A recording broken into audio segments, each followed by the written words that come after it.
There you go. Give us a pledge. Yes. Ladies and gentlemen, we'll go ahead and call our meeting to order. We appreciate all of you being in attendance today. At 6 p.m., there was a Ask the Council public Q&A hosted by Councilmember Chris Snell, and for any of you that attended, it was an opportunity to ask anything you want, and he'll give the best answer that he can. So I appreciate Councilmember Snell providing that opportunity.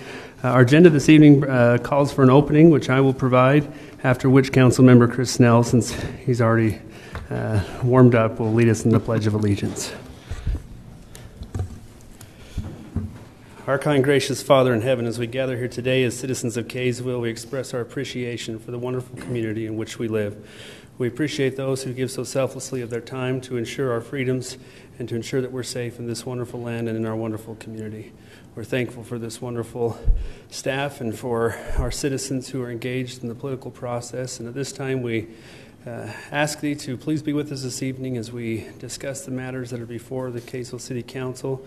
We ask Thee to please enlighten our hearts and minds that we may be able to have good dialogue and discussion, and that we may be able to move through our agenda in a way that is beneficial not only for our community but for our state and our country.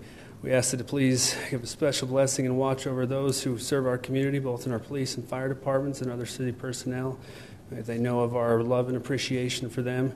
Also express our appreciation and ask Thee to watch under the men and women of our armed services who are serving us and protecting us not only at home but abroad. May they know that our love and appreciation and respect for them. These things we prayerfully say unto Thee and express our gratitude for everything we have, and do so in the name of Jesus Christ. Amen. Amen. Ladies and gentlemen, wonderful to have all of you out here tonight. Please join me. Stand and join me in saying the Pledge of Allegiance. I pledge allegiance to the flag of the United States of America and to the republic for which it stands, one nation, under God, indivisible, with liberty and justice for all. Thank you. Please be seated.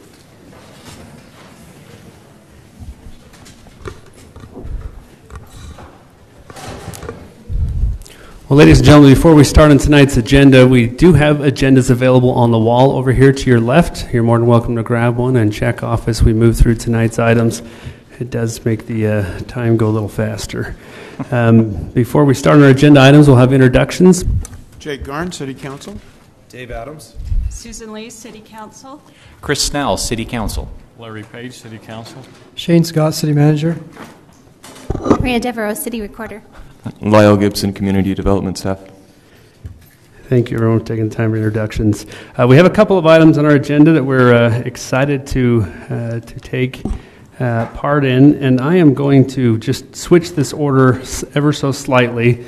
The third item on our agenda is recognition of Jim Boren for 43 years of service. And if you look in the back of the room, you notice a lot of our wonderful men and women from the Kaysville Fire Department that are here tonight for two reasons: to support Jim and for the swearing in of our new fire chief, Chief Paul Erickson. We wanted to have an official ceremony, but as I didn't really catch it as I was reviewing this agenda order, but as I think of the time that Jim has given us over the past 43 years and us taking the opportunity to honor him, I think he should go first. So, Jim, will you join us up front, and Council, will you join us as we make this presentation?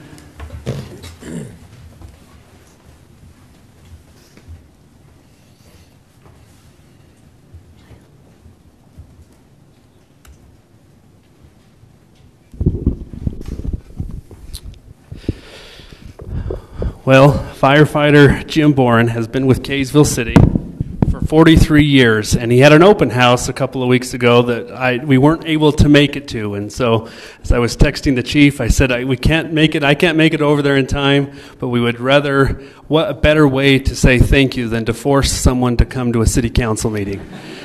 And so we asked if he might be willing, and he said, well, I've ran into burning houses for the last 43 years. I guess it can't be much worse than that, but the night is still young. And so we wanted to just to ask Jim to come and and present this plaque. And it says, in honor, recognition, and appreciation of Jim Boren, we congratulate you and celebrate 43 years of service. With our gratitude and admiration, we thank you. November 16th, 2017.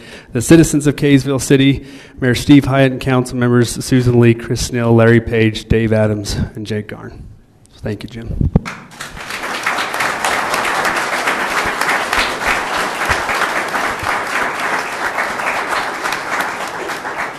And would you want to provide a speech, Jim, before you go? No. And Jim, do you have family here with you tonight? Could you come up as well? Remind me. Marilyn? And I am reminded as Marilyn joins Jim, and then we're going to ask Lyle to take one more picture because we have the most important person up here now. I remember early on starting on the city council and as mayor, and it was Thanksgiving about 1:30 in the afternoon, and we had a trailer over on the north end of town that had caught fire. A fireplace extended, and the trailer was engulfed in flames. And I remember seeing that page and thinking to myself, it's Thanksgiving. We're in the middle of Thanksgiving dinner. I'm glad I don't have to respond to that.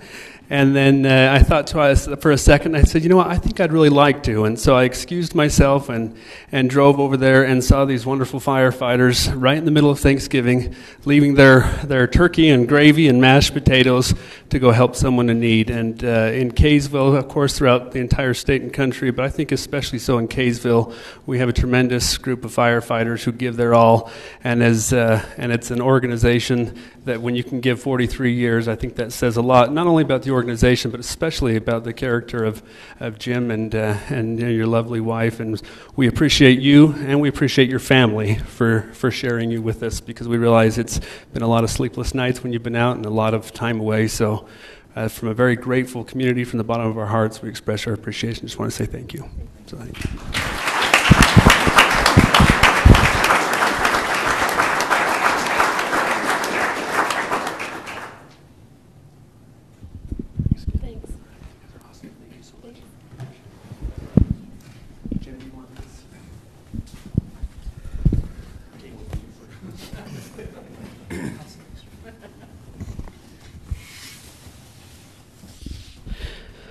I'm going to stay up here because we have a couple of additional items, and as long as we're on the, actually I'm going to move the attorney a little farther down. So, as long as we're on the fire department, as many of you know, our wonderful police chief Brett Larkin retired recently.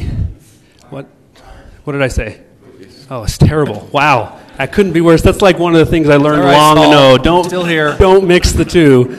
And when we had our wind events on Friday and I had to meet in front of a news camera, I had my fire department jacket on and my police department hat on. So I was being very politically correct and trying to cover both. But we appointed recently Paul Erickson as our fire chief, and we wanted to invite him here today and perform the official oath of office and here in front of our community, in front of our citizens. So, Chief, would you mind joining me? And he is dressed for the part. Look at that. All right.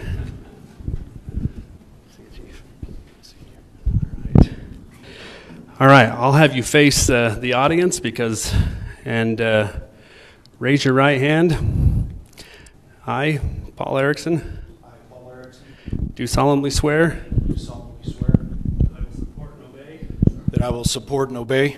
And defend the Constitution. And defend the Constitution. Of the United States. Of the United States. The Constitution of this state. And the laws and ordinances of Kaysville City. And the laws and ordinances of Kaysville City. And that I will discharge the duties. And I will discharge the duties. Of my office. With fidelity. Congratulations, Steve. Thank you very much.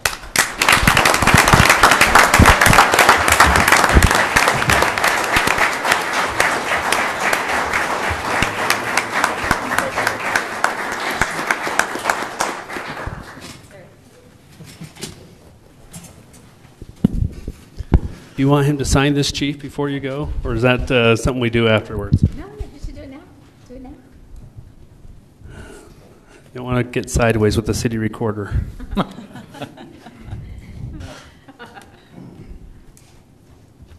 Thanks, Chief. Appreciate it. Let's give Chief another round of applause.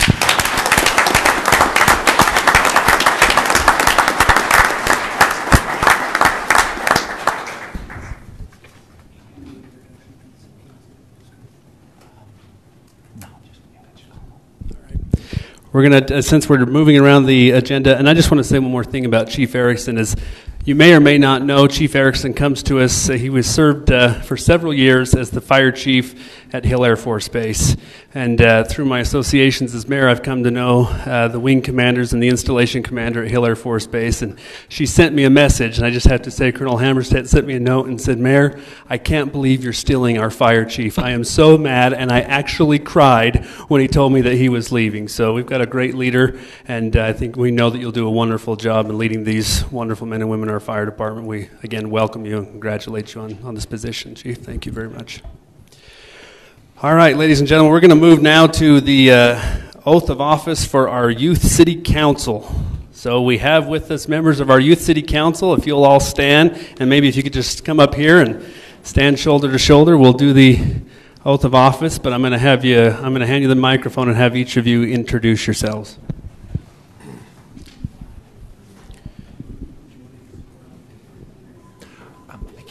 Actually, Councilmember Snell, why don't you make an introduction of what the Youth City Council is doing, and then we'll introduce them.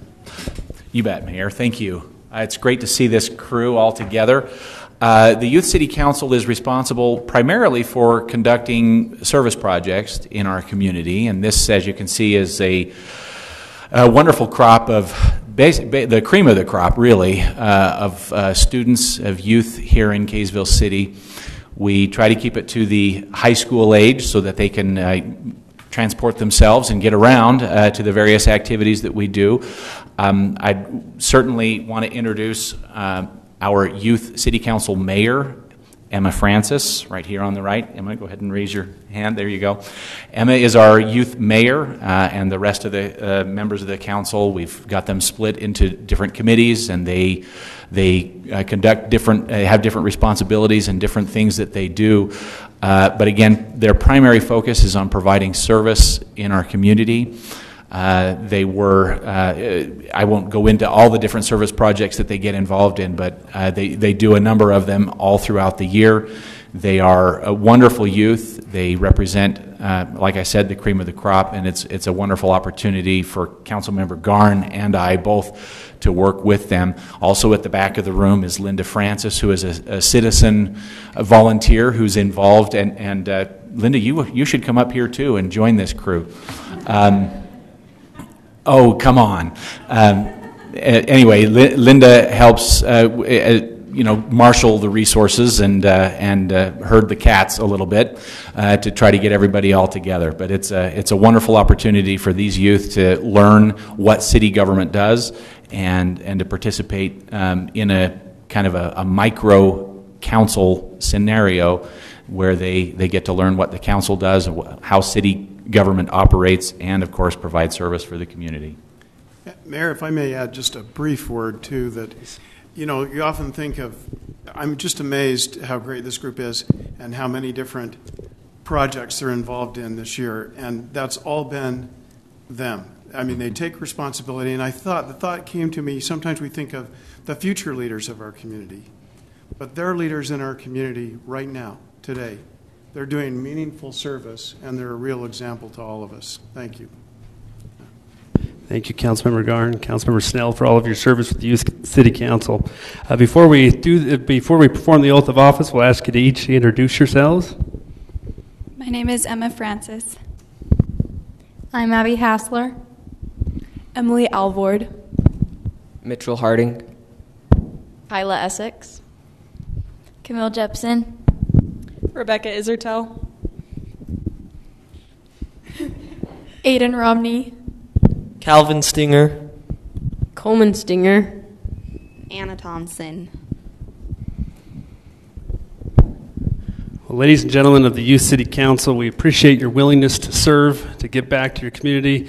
This opportunity to serve on the Youth City Council is a privilege, and it is an honor, in my view, to have this special position which you have been selected. As Councilmember Snell said, you've been selected because you are indeed the cream of the crop. And it may seem crazy at your young age to imagine being the future leaders, but as you look at the City Council, as you look at your parents, your teachers, principals, police officers, firefighters that are here today, we're all looking at you because we know you are on the brink of wonderful success and awesomeness. And we also know that you're the future leaders of our community. So we love that we have this program here to honor you and to help train you and rear you in the way of being great leaders now and in the future. So thank you for your willingness to serve. And let's make it official. Sound good? All right. Each of you raise your right hand. Say aye and then your name. Do solemnly swear that I will uphold and defend the Constitution of the United States and the Constitution of this state, and abide by all local laws and regulations, that I will faithfully and honestly perform the duties of serving and educating the residents of Kaysville as a member of the Kaysville City Youth City Council. That last sentence was the real test. Congratulations. Let's give them a round of applause. Council, do you want to come down and join us in congratulating our newly sworn-in Youth City Council members? Congratulations again.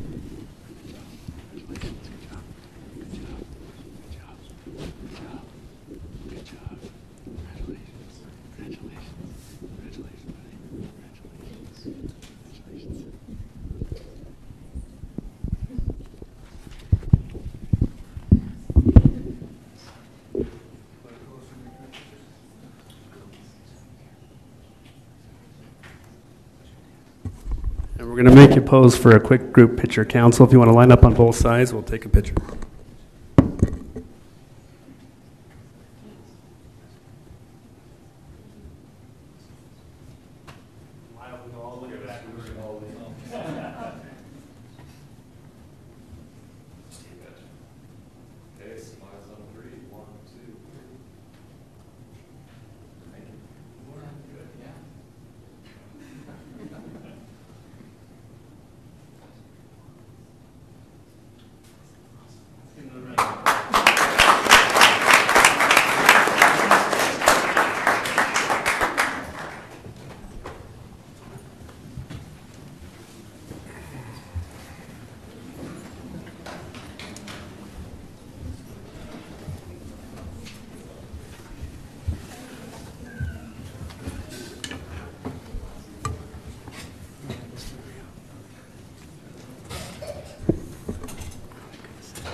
I was going to make a joke about their first duty is sitting through the entire city council meeting, but they already got up, so they couldn't even know that I was joking. Thank you. The next item on our agenda, again, thank you to Youth City Council. Thanks to Chief Erickson, Firefighter Bourne for being with us, and also members of the fire department for being here and supporting as well. Next on our agenda is a consent appointment for new Kaysville City Attorney. Mr. Scott. Thanks, Mayor. Mayor, City Council, over the past few months we've solicited some applications for the first ever city attorney in Kaysville. We had a wealth of qualified applicants. We interviewed 7 of them. The interview committee consisted of Mayor Hyatt, myself, Councilmember Page, Dean Story, Chief Oberg, and we had the city attorney from Bountiful, Clinton Drake, who is a Kaysville resident himself, serve on that interview committee. It went very well, and I'm pleased tonight to present to you Nicholas Mills. I think he likes to be called Nick. He comes to us from Layton, under the tutelage of Gary Crane up there in Layton, in the Layton office, and he's here with his wife, Ashley and his 3 daughters. And so I think maybe if it's appropriate, we could have him come up. Maybe we could grill him a little bit, make this a 3rd interview opportunity for him, and ask him some legal opinions while we're at it, before he's on the payroll. Welcome, Nick. Would you like to? Thanks. Whatever you'd like to say. I'd just like to introduce myself, tell you I'm excited to be working with you. Like Mr. Scott said, I worked at Lake City for the last 3 years. I worked at Salt Lake City as a line prosecutor before that, and in Nevada for a short time. I'm married to Ashley, and I have 3 daughters. Samantha's my oldest, Brooklyn and Mackenzie's my youngest. I've been a lawyer for about 7 years, and I'm excited to be here in Kaysville. I think this is it's a great community. I grew up in West Bountiful, so I'm familiar with Kaysville. It's a great community with a great opportunity to be a city attorney and work to make the community even better than it is. Thank you. Awesome. Thank you, Nick. Thank you. All right, Council, as you're aware, Mr. Scott has outlined the process. The department heads are hired by the city manager and ratified by the City Council. So the item before you today is the recommendation is to appoint or ratify the city manager's hiring of Nicholas Mills as the Kaysville City Attorney. Any questions? Yeah, we allowed to ask questions? I think so, yes. I guess clarifying questions at this point. All right. Welcome, Nick. Thank you. Great to have you here. Can you tell us any cases you may have taken on, or anything that you may have done in the past that might be of note? Sure. In Layton, I'm primarily split my time 50-50 between criminal cases and civil planning, land use stuff, along with a smattering of other civil issues. Work primarily with development issues and land use. I've been attending the Planning Commission since I started there. I mostly have prosecuted DUI crimes and domestic violence assault crimes. When I worked for Salt Lake City, I was a full-time line prosecutor, so I prosecuted about 5,000 cases per year. The office prosecutes about 50,000 cases a year. And I was responsible for screening the cases, prosecuting them, all the way from inception to sentencing, jury trials, bench trials. And I kind of came to Layton, went to Layton City to move closer to home. I live in South Ogden, and it's kind of funny, my wife and I joked that maybe I'd have to just kind of stomach the civil stuff there at Layton, but I've really fell in love with it, and I enjoy working on the land use stuff and personnel issues and all kinds of things there at Layton City. Any of the large developments, small developments that have gone through Layton City and you've seen pop up on the ground, I've had a hand in some way there in the last 3 years. Okay, great. Thank you. Any other clarifying questions? I just want to say welcome. We appreciate it. I think this was a very good choice for the city, and we're glad to have you here. Thank you. I look forward to working with you. All right, Council. Mayor, I'll make a motion that we grant consent appointment of Nick Mills for our new city attorney. I'll second that. Thank you. A motion by Councilmember Chris Snell and a second by Councilmember Susan Lee. Any additional further discussion or questions? All right, Councilmember Garn, will you start a vote? Aye. Aye. Aye. Aye. All right. Voting is unanimous. Welcome aboard. Thank you. Thank you. And thank you, kids, for being with us as well. And when does he start? Middle of December. December 18th. 18th's a Monday, so yeah, okay. December 18th. Great. We actually had him on the hook for a little earlier than that, and his boss called me yesterday, Gary, and said, Shane, is there any way we can have him for a couple more weeks? I said, well, we've waited this long, we can probably wait 2 more weeks. So, which I think is a good sign, actually. I found that to be, if he was eager to get rid of him, he probably would have said, can you take him earlier? So he said he needed him. Great. Awesome. Thank you. Thanks, Nick. Welcome. Next on our agenda is citizen recognition. Turn the time to Kaysville Police Chief Saul Oberg.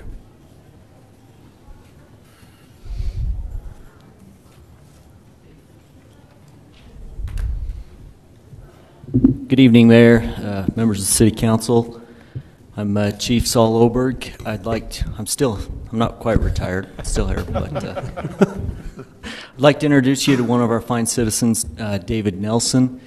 I appreciate him humoring me and coming tonight. He's a busy guy, and it's been a little bit tough to schedule this, but he's done a great service to us.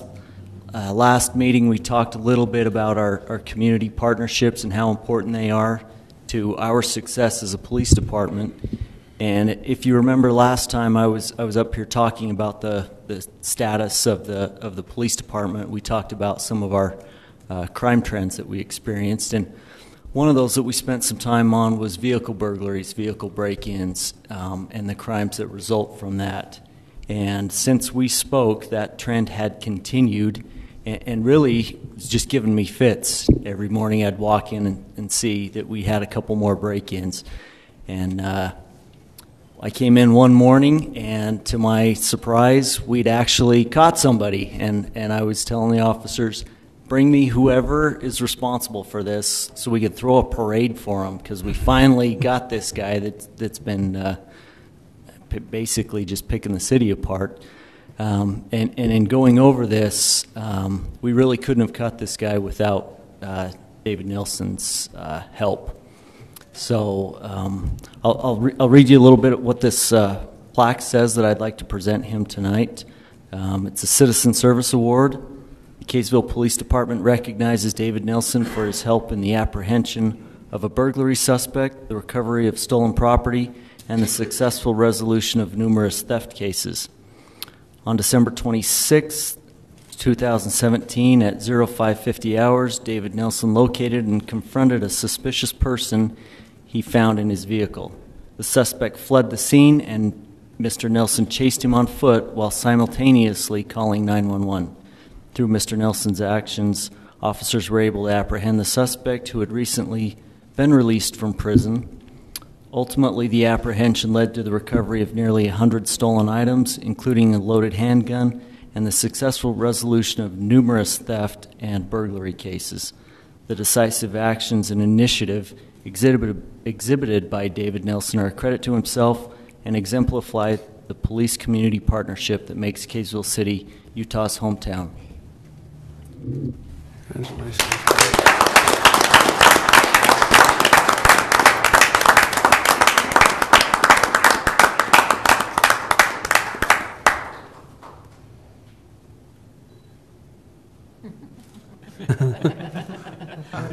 He's done this before.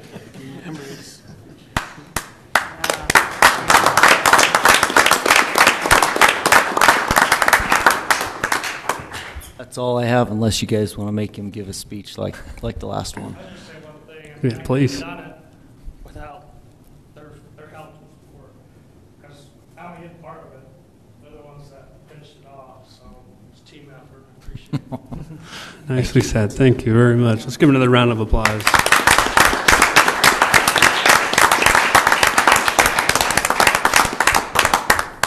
Appreciate you being here tonight. Appreciate you being with your family, and thank you very much for going the extra effort to solve something I know was causing our officers a lot of stress. So thank you very much. Next item on our agenda is call to the public. This is the time in our City Council meeting when we open the microphone to any of you in attendance that would like to address the City Council. We do not have any public hearings scheduled as part of tonight's agenda, so if you wish to speak to the City Council regarding one of tonight's agenda items, this would be your opportunity to do so.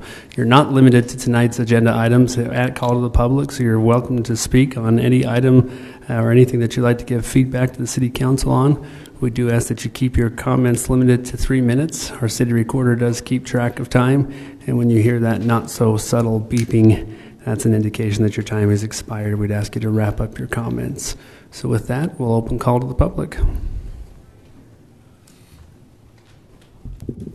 Hi, I'm Marianne Thurgood, and I appreciate the opportunity to come and speak for a moment about an issue that has arisen as a direct result of a code in the building of detached structures.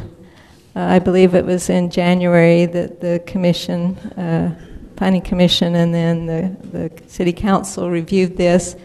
which increased the height of building detached structures like garages, I think motivated by the need for housing RVs and things like that. And unfortunately, the setback did not increase with the height of the building. And so as we've looked at the outcome of that code, there's been some very ugly building situations where 24-foot, 1,200 square feet buildings are being built basically 40 feet from backyards, especially in the agricultural and residential buffer zone of where that those two factors come together. So in speaking with Lyle Gibson, I'm not alone in some of the concerns that have arisen from this change in the code. So I believe it's going to be reassessed in January or thereabouts for revisiting some of the issues that have come up because of this code.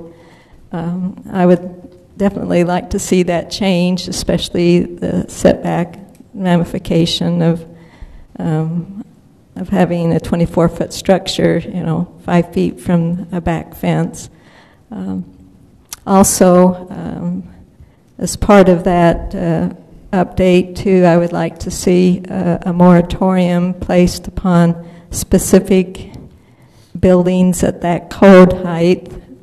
Other structures can be built at the old code height until the city council or the city government has a chance to review this new code.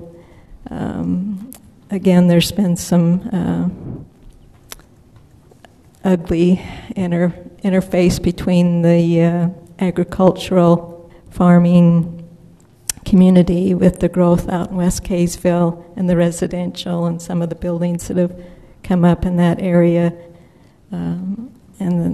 So it's created a lot of emotional stress on people that have built brand new homes out there to have a 24-foot structure built that covers 40% of their backyard and 45 feet from the back door. So I would like to see, until that can be assessed, to have that moratorium in place. So hopefully with working with the Planning Commission, we can develop something that would maybe come back to this body to vote upon, and that would be my hope, that that can be reviewed. Thank you. Thank you very much. Any other items for call to the public? Councilmember, yes.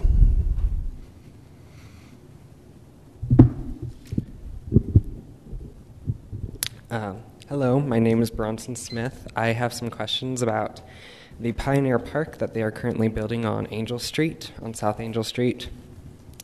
First of all, I talked to some of the citizens living over there, and originally they were under the impression that they were going to include a dog park in the construction.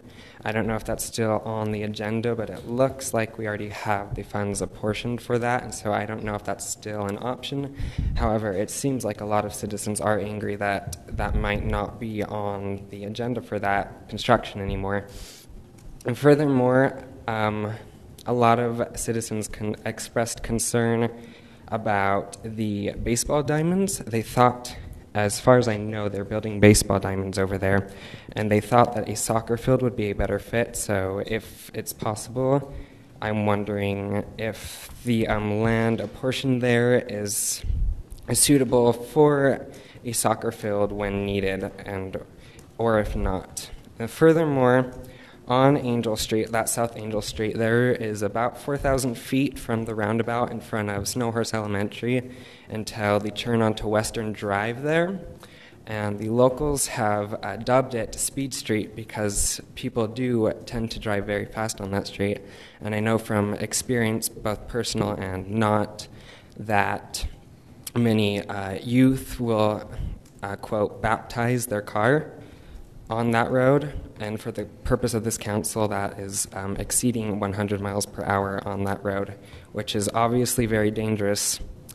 And I'm wondering what precautions will be taken to prevent speeding and whatnot on that road. As for now, there are not residential properties are popping up there, but it's not full on both sides of houses. However, I'm concerned about children and animals, whatnot, that would be there during times when people are going fast. I imagine that during the school pickup and drop-off hours at Jefferson Academy, there are likely guards, crossing guards, or extra precautions taken to protect students. But during the times that there are not guards there, what precautions are being taken? That's all I have for today. Thank you, Bronson. Thank you. We will try and get those questions answered, Bronson, during an agenda item for Pioneer Park. Thank you. Any other items for call to the public?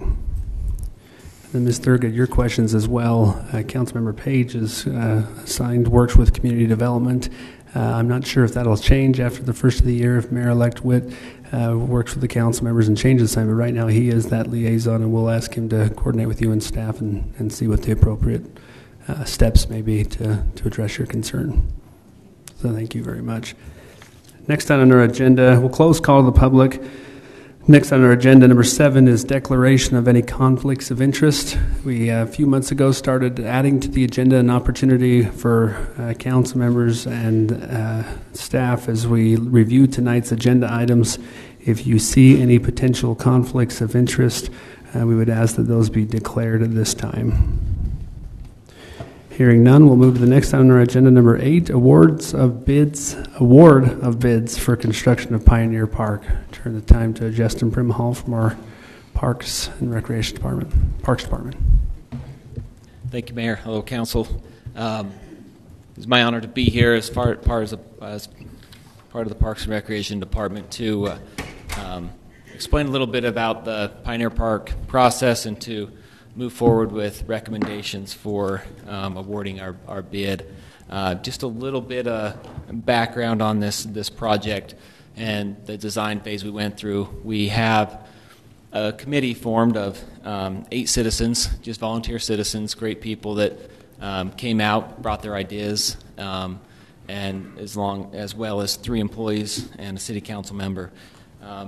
During that process, we talked about our ideas and what we would like to see, what the recreation needs were, and we also chose a design firm, Blue Line Design, throughout that process. There were 16 firms that put in for the bid, and we chose them, and they've been great to work with. There's been a lot of effort that has gone into this. We held open houses, we had surveys that went out, and we really put a lot of thought into this park and what those residents out in West Kaysville and all of Kaysville would want. There was a lot of feedback. We read every comment. There was hundreds of comments, and so that brings us to this point today. So we made the design. We brought it to City Council. We did the fly-through, showed what the park was going to have. Made those decisions and cuts where we needed to be. And at that time, a bond was approved on May 18, 2017 for $1.3 million. And then there was also, we'll get to that later in the tabulation and we'll kind of explain the numbers a little better there. So the bid process, we posted it on BidSync, we put it in the newspaper, and put it on the city website. That happened on September 19th, and it went through that. And then we had a pre-bid meeting explaining to all the contractors what was expected, so there wasn't any questions. We had, I think a dozen contractors show up to that meeting, and then we had a sealed bid opening on October 24th, 2017. So 4 bids were received, and that's where we stand today. We're here recommending to award Pioneer Park Phase 1 construction to the low bid of to Merrill Sheriff We had 4 bids, and you can kind of see it up on the screen, but you guys should have it in your packet there. And we don't need to.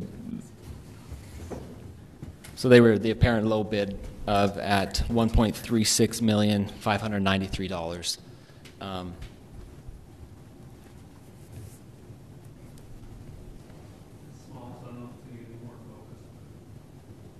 Looks a little better.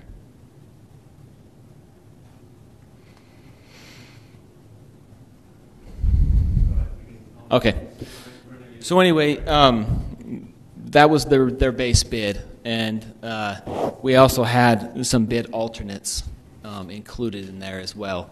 And some of those alternates were some of the concerns that were brought up by the council and the mayor, some extra sidewalks, backstops for baseball fields, and we tried to chunk this up so we could get what we needed right now in our base bid when we are going in and do the things that made the most sense, so to speak, and then we can come back and do future phases.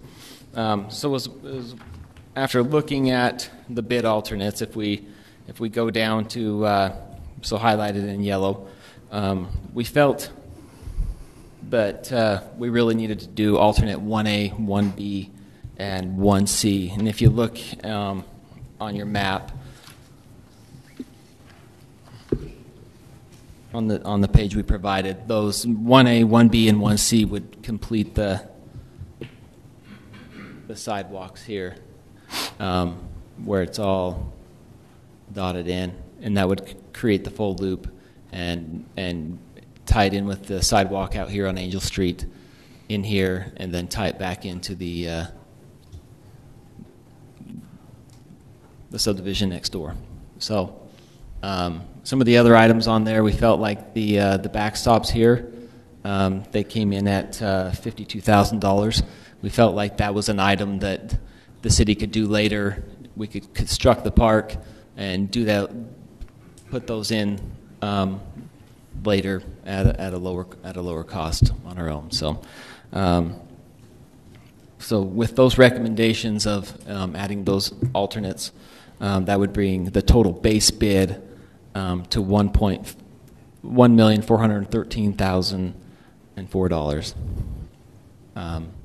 And so, if you go down lower, we'll kind of I'll kind of explain the funding that's already in place. So, we got the bond amount of $1.3 million that's already in place. We'd already been approved for a general fund balance appropriation of $250,000 here. And then I really wanted to highlight the grant, the GoEd grant. That's the Government Office of Economic Development. We were able to get a grant of $35,000 that will go strictly to the playground. So it's for our adventure play feature, and so we felt like that was a huge deal for us to come up with, a big chunk of money like that to put towards the project and contribute that way. So much appreciated. So that brings our total cash in hand today at $1.5 million, $1,585,000. And then we are also asking for an additional $150,000, either out of a fund balance or out of the park impact fee. Talking with Finance Director Dean Story, the bond will be paid back through impact fees that are already in place that come in as we have more building permits and stuff come in.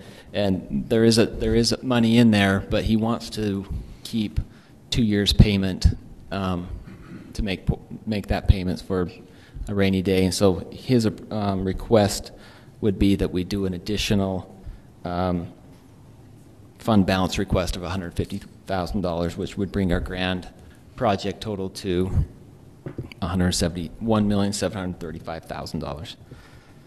If you go over here to the other side on the expenditures, the base bid of $1,360,593, alternate 1A, 1B, 1C, and then the playground that is not part of the base bid. The playground we have contracted with Big T Construction or Big T Playgrounds, and they provide the playground equipment to us. We just pay for it. There's no middleman, so it's not marked up by another contractor, and so that will be a separate cost outside of the base bid from Merrill Sheriff.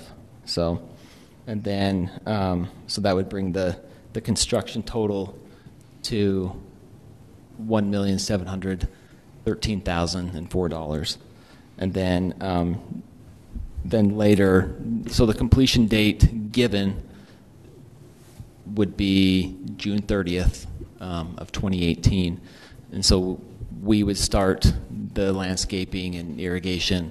We will do that in-house with our own crews, and so we will just be budgeting for that money. We've estimated and got bids back and priced out landscape products and stuff, and we're estimating another $200,000 to do that. But that we will budget for in our FY19 budget for the irrigation and landscaping. Have I lost anybody? I feel like I've talked a lot and rambled a lot of numbers here. So completion total is $1,913,004. So at this time, I'm here to answer any questions, but we are just requesting to award the bid with the alternates to Merrill Sheriff Construction. Thank you.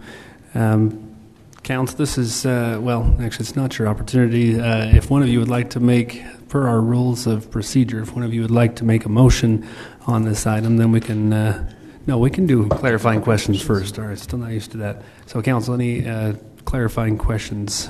Councilmember Page? Yeah. Hey, do we, are they anticipating starting as soon as they can? Yes, we have, and backing up a little bit, we did our homework on these guys, and we called references, and they have a lot of positive feedback. Layton City recently did a project about the same size and about the same project, and they had good things to say about them. And then the other references we called was the Utah State Parks, and they did a couple projects for them, and they had positive feedback on them as well. But yes, they are very eager to start. Merrill, the owner, actually lives here. He's a Kaysville resident. Their company is actually in Centerville, I believe. But yeah, they want to break ground as soon as we can get approval and contract signed. I'm sure there's probably a week or two, a couple weeks probably to get the bonding in place and all that. But yeah, they are eager to start now and do what they can throughout the winter and get the grading process started and do what they can through the winter. Okay, so. And then my understanding, I guess the completion date's what, 6/30 of next year? Yes. Okay. Yep, June 30th, and then after that is where we'll take over and do all the landscaping. So. All right, appreciate it. No more questions. Councilor Snow. Thanks, Justin. Great to have you here to present. So, is it correct to say that effectively the reason for the additional $150,000 request, whether that comes from general fund money or whether that comes from additional park impact fee money, that is because of the playground? The playground, basically, the $300,000. Looking at the expenditure side, the playground equipment is $300,000, which increases the total expenditure necessary for the park, above and beyond the 1.4, or so that it otherwise would have cost. Yes, it would help cover the playground cost as well as the alternate. Right, the three alternate yes. additions, but the three alternate additions are only making sure that we have sidewalk around the entire perimeter and yes. connecting to the trail and the Angel Street sidewalk as well. Yeah, that's correct. It's just there to make up the difference for the playground. Okay. A couple of other clarifying questions, just in lieu of some of the questions that were asked during the call to the public. Yeah. No, I'd be happy. You and I participated in a lot of the planning phase of this park. So, would you mind addressing the question about dog park? Yeah. So that was brought up in the questionnaire, and there was some for it, but there was also the majority against dog parks, and so that may have changed now, but that was our feedback from the public out there, and that's why we didn't pursue doing a dog park. Some of the main topics that came up and we weren't planning for were tennis courts, basketball courts, so we incorporated those in, and they will be in future phases. So, and just to clarify, the answer is, so the whole area out here, it's all multi-use.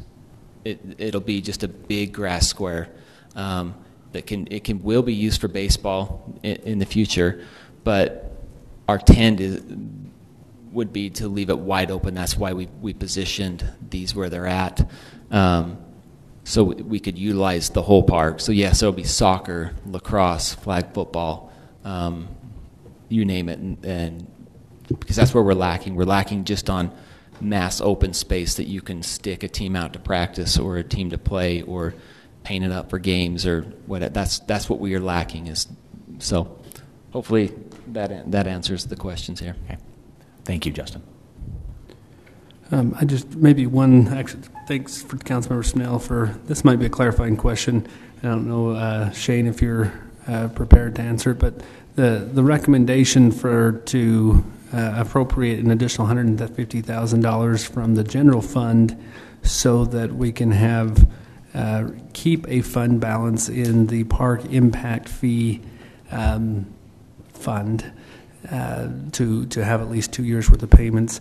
Am I correct in my understanding that, first of all, park impact fees can only be built for new construction, so those funds would only be able to be used in this type of situation, and second, that impact fees eventually expire? I just want to clarify that I'm remembering that right, because while I think it would be great, it's not necessarily a bad idea to pull something out of fund balance. General fund balance can be used for anything, and if we're looking to have some reserve, would it not seem more appropriate to keep the fund balance, our reserve, if you will, in the general fund as a backup and actually expend the funds that are eligible for these purposes? That makes a lot of sense to me. That was Dean's kind of thought process when we met, and we didn't really get into those kinds of details. But I think that's a really appropriate thought process. You can use these funds to be put on the bond. So we could maybe at the end of the bond pay it off with the 2 years reserve, but at the same time, you're right, the funds could expire. I think it's 6 years. So, and the bond's going to go a little further than that. So, if it's okay, I'll have a conversation with Dean Story about that and get that kind of clarification. If there's something else we're not thinking about, but. And then my second question maybe is just procedural. If you can, what is that process if we're looking for an additional $150,000 appropriation? Eventually, at some point, that's going to require a budget amendment. We're not actually expending funds necessarily right now, but we're awarding a contract. So are we looking for more of a recognition that additional $150 is going to need to be appropriated, exactly, rather it's from park impact fees or from general fund? But we're obviously, this isn't the process for a budget amendment tonight. Right. It's just a recognition that we're going to need one. Right, and so you'd be anticipating that coming up as an open budget item. So, exactly. Okay, thank you. I don't have any questions. More questions? Councilmember Lee? Yeah, looking at all the additive alternatives that are listed that won't be in this phase, are they listed in order of how you would like to see them put into the park, or they were just given a number? Yeah, not necessarily. I think they were just given a number. A lot of the alternates on there, like if you look at them, some of them were just changing out some different concrete. So we had some areas like in this 3A right here and in here, that those alternates were to add a decorative colored stamped concrete. That is still going to happen, but it'll just be a gray concrete. And then there was some deductives in there, options that we could pull certain things out, but we just felt like that would pull away from the park, and we didn't think it was really worth doing. So we, rather than go the decorative high-scale route of the stamped concrete, we'll just go with a traditional gray broom-finished concrete on that. Does that answer your question? Okay. So there's really there wasn't an order on those. Okay. That's all I've got. Councilmember Adams? So we had a base of 1.35 or so, and then I'm going to guess, was it some of the committee's feedback that drove some of this up, some of the changes that the park committee came up with and wanted? So I think I understand your question, but so we brought a plan, and then we got feedback on different things. Like some people wanted tennis courts, some people wanted baseball. They wanted to move the baseball fields, and so we adjusted that as funds were available. So does that answer your question, or? Yeah. I mean, the question is basically, what were the sources that kind of inflated the cost? If it was the people, right, which because you had a citizen committee, right, pretty sizable one too. So no, I'm just looking to get a feel for where the cost got inflated a little bit. So I think you've answered it. So we had a base bond engineer's estimate of $1.3 million.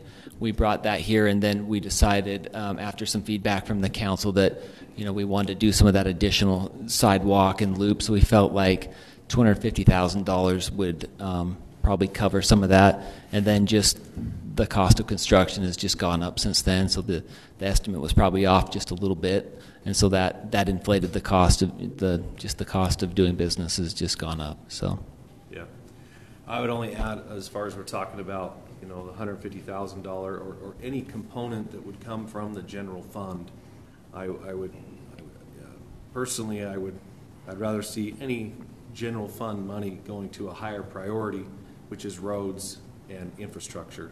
So I'd like to see whatever we can to contain this and let it pay for itself through the park and rec, through the park impact fee element, which I think the mayor's done a great job of explaining the restrictions there. I support what he's saying there. So I'm a little reluctant to give up any general fund money, though, with the condition of our roadways and infrastructure at this time. So that's my only glitch I've got. Okay, and when we approached, when we met with Dean and Shane, that was just the recommendation. We said we're going to need some extra money to cover the playground and some of these alternates. We have this much impact fees, park impact fees already in there. We could use that, and it was just Dean's recommendation to try to keep as much as he can in there to have enough to make those payments going forward. But yeah, that's totally your guys' call to make that decision, and I'm good either way. It's just that was just the finance recommendation there. Thanks. Councilor Dern? Yeah, this is not necessarily a negative, but just a few things caught my eye. The sort of wide discrepancy on individual line items between bidders. And in some sense, it's only the total that matters, I guess. And who knows how they, and this may be my question, how do they, do you know more about how they come to some of these costs? And I'll just give you one example. For example, on the winning bidder, Merrill Sheriff, okay. They bid on line item 6, $289,000, which on that one of the few line items where they were actually higher than all the other bidders. And this is for concrete walks, but then when you go down to additive A, 1A, B, and C, which are also concrete, they're by far the lowest bidder on those. So that doesn't seem consistent to me that they're highest on their base sidewalk than the same, I guess, quality and size and everything, because they're to spec, right? The engineering plans, and they're right. saying, what would you charge to build this? And they're not even consistent with their own estimate, nor are they very consistent with. So I'm thinking maybe when they're going through this, they're like doing loss leaders or something, saying, well, I make it up here, and maybe I'll throw in the additives, but it doesn't appear to me when I look at it, it's certainly not cost accounting, right? Because it's not a representation of cost with a fixed profit percentage for each line item. It's sort of just however they want to construct the bid.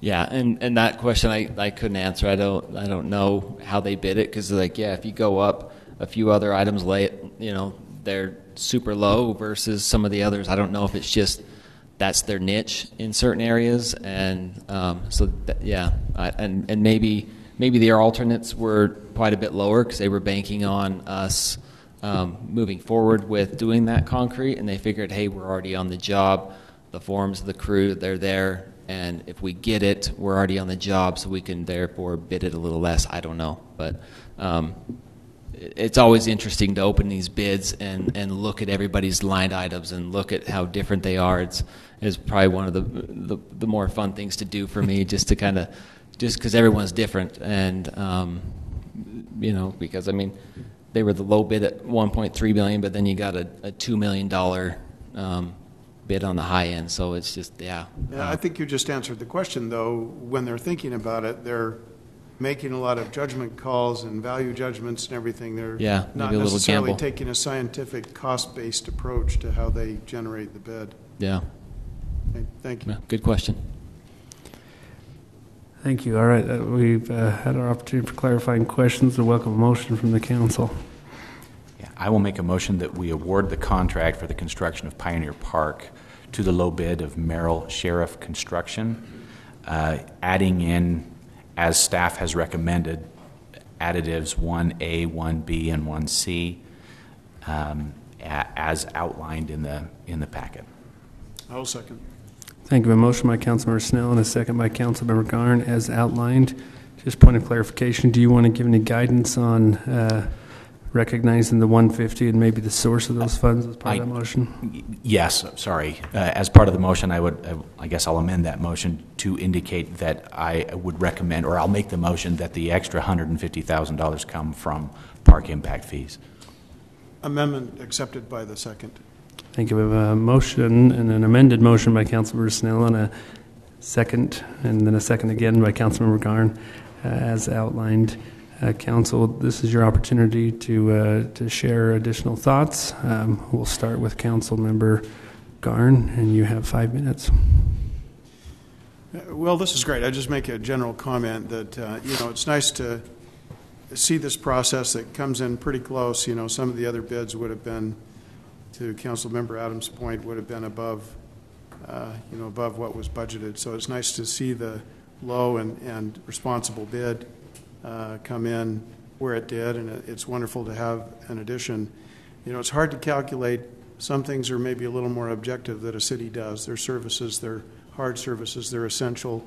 What's the value of parks? And I think it's it's just incalculable for a community to have trails and parks and places where we don't have to go somewhere else, because we have beauty and places to recreate and places to compete for youth sports and all that. So it's great. That's sort of an underserved area of the city that doesn't really have a park in that sector, so it's great that we can do that at this time. Move forward. Thank you. Councilmember Adams. No, thanks for the presentation, and I feel fortunate that we have local contractors who are willing to bid on it, and I like the live here, shop here element of seeing a local Kaysville guy pop up on the grid. So. Yeah, no, and he's super excited to get going, and he really, really wanted to get this project. So I think that's why his numbers are where they're at, because he's excited to be here. And he has worked for us before. He built the Angel Street Soccer Complex out west back in 2004, if you can believe that. He'll be good to work with. So thank you. Anything else, Councilman Adams? No, thank you, Mayor. Councilmember Lee. Councilmember Snell. I'll just quickly mention that I'm grateful, profoundly grateful, for the efforts of the citizen committee that was compiled and gave a lot of feedback, solicited a lot of feedback from the community, received a lot of that feedback. We parsed through it. We met over a series of months to do that. Appreciate Blue Line, who's here tonight, and their efforts to design the park and to listen to the feedback, and also to host the open house that we had with the public and received additional feedback that actually did modify the overall plan for the park. This is, I think, a crowning example of community involvement and getting it right. And I think the citizens and those who participated are really excited about the construction of Pioneer Park, and this will be a flagship park. It's obviously a lot smaller than Barnes Park, but it will be a unique and a wonderful park and an asset to our community. And we'll have some unique features to it that I think won't exist anywhere in any of the other parks. So I really appreciate that, and I think it's also important to make sure that we shout out to the city staff for getting that Governor's Office of Economic Development grant of additional $35,000 to go towards the playground. This is going to be a unique playground. It's an adventure play. Yeah. It's going to be somewhat custom designed and built, and we are going directly with the contractor, as you said, Justin. So we're going to save some money on that, not having it with a contractor's markup through this bid process. So, congrats on working to get that grant and successfully applying and receiving that. That always helps and lends a lot of additional oomph to the project. Anyway, just excited to see this done after all the work and the effort that's been put forward. So, thank you, Justin. No, thank you guys. Councilmember Page. Yeah, just compliment the Park and Rec for the process. I mean, this is incredible with using the people, and the people especially of that area, and getting their opinions, and this has just been a wonderful process, and I think it's a great example of how it should be done in the future as well. Thank you. Yep, thank you. Thank you. I'll just take just a moment and I'll just echo everything that everyone has said. I really appreciate the work done by the staff and the community to bring it to this point. To Bronson's questions earlier, I think Justin did address at least the baseball diamonds and the ability. It sounds like the fields are able to be multi-use, and I guess time will tell if if we want to revisit something in the future. But with Chief Oberg here, I would just comment too on I know the tendency on that road. It's very, very easy to speed on that road, especially with the connection between the two schools, and oftentimes whatever the I don't want to call it a culture, but sometimes the culture of the speed limit on certain areas and kind of what you can get away with. I always slow down, not that I ever speed, but I always slow down on Interstate 15 right before the 31st Street exit for whatever reason. I just got it in my head that there's around that corner there's and I don't even know if I've seen anybody for the last 10 years. I still think I have. But maybe I know we've got some traffic calming procedures that we could consider, and maybe we could take Bronson's request to review speed as maybe to initiate the first steps of some of those traffic calming and look at addressing the speed on that road. I don't have anything else, though. So we have a motion and a second for approval of this item. We'll start the voting with Councilmember Adams. Aye. Aye. Aye. Aye. Aye. Thank you. Voting unanimous. Thank you. Appreciate it. Thanks, Justin. Next on our agenda is transportation fee analysis. Mr. Scott, are you going to introduce this? Sure. I'll just happily introduce Fred from Lewis Young, Robertson, and Birmingham. Per your direction, we've been asked to look at a road fee and what that might look like in Kaysville. And Fred's done a lot of amazing work, and I'm excited to have you meet him and see his presentation. Great. I also have Teresa Pinkel with me. She did a lot of the background work as well. So if something comes up, a question you have, I may bring her up as well. We wanted to visit this evening with regards to some preliminary data on a transportation fee. Many communities across the state are looking at a fee like this as you address road concerns, funding issues with regards to roadway needs. So the purpose of a transportation fee, really what we're looking at is a quasi-utility or utility-based fee assessment rather than traditional funding, which comes from your Class C, your general fund, or Prop 1 monies. In a lot of cases, that's not enough to meet the substantial needs as it relates to transportation infrastructure replacement. And so establishing a road fee is beneficial in that it earmarks revenues similar to a utility to generate additional revenue.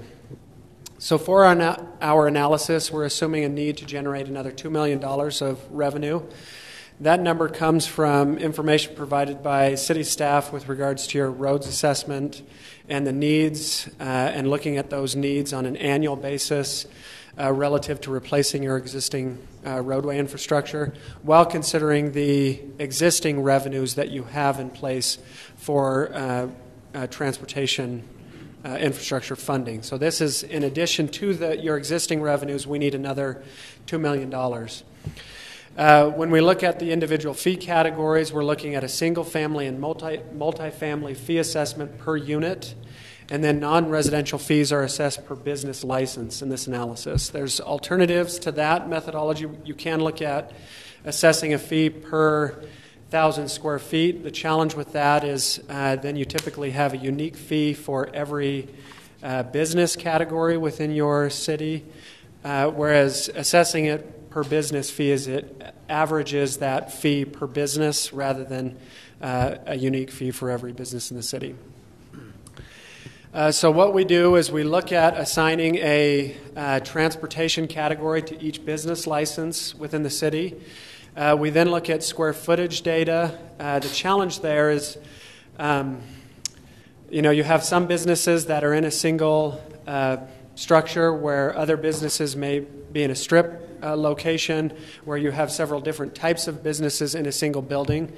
And so we have to kind of scrub that data, look at averages, and apply those averages to the business license data to get an estimate of square footage, business square footage within the city.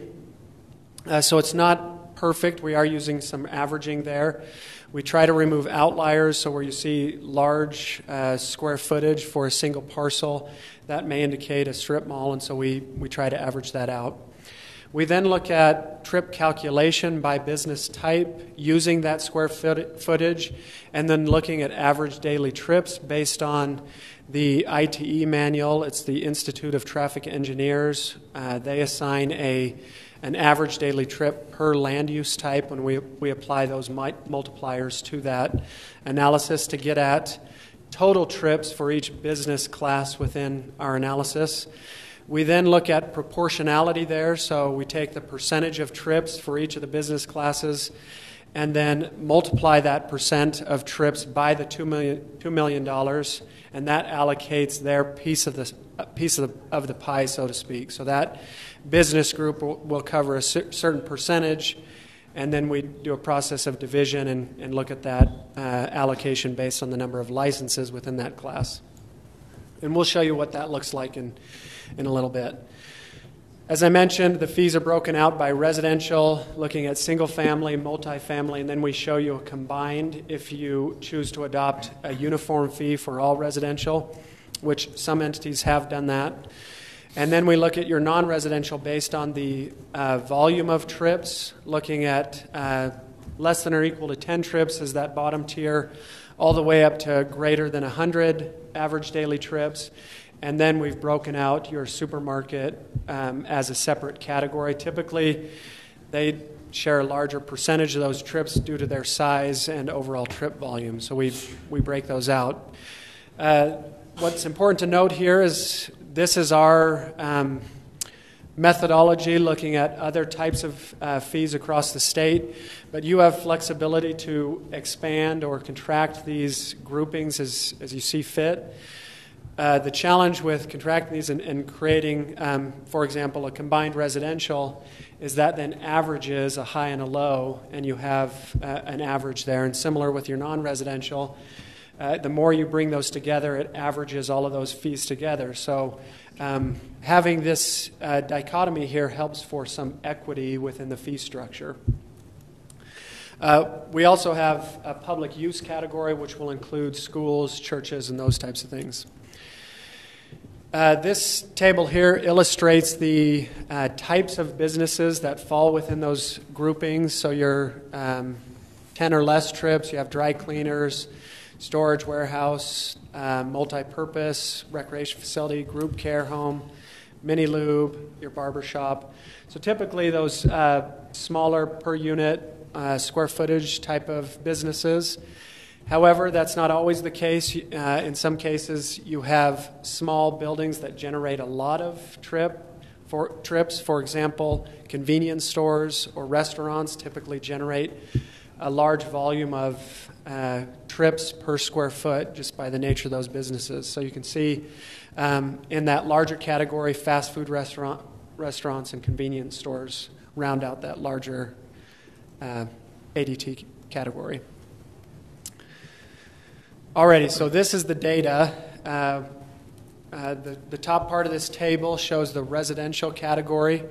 Using census data and building permit data, we looked at the number of dwelling units, so single-family dwellings at 7,547, multifamily dwellings at 743 for a total of 8,290 units.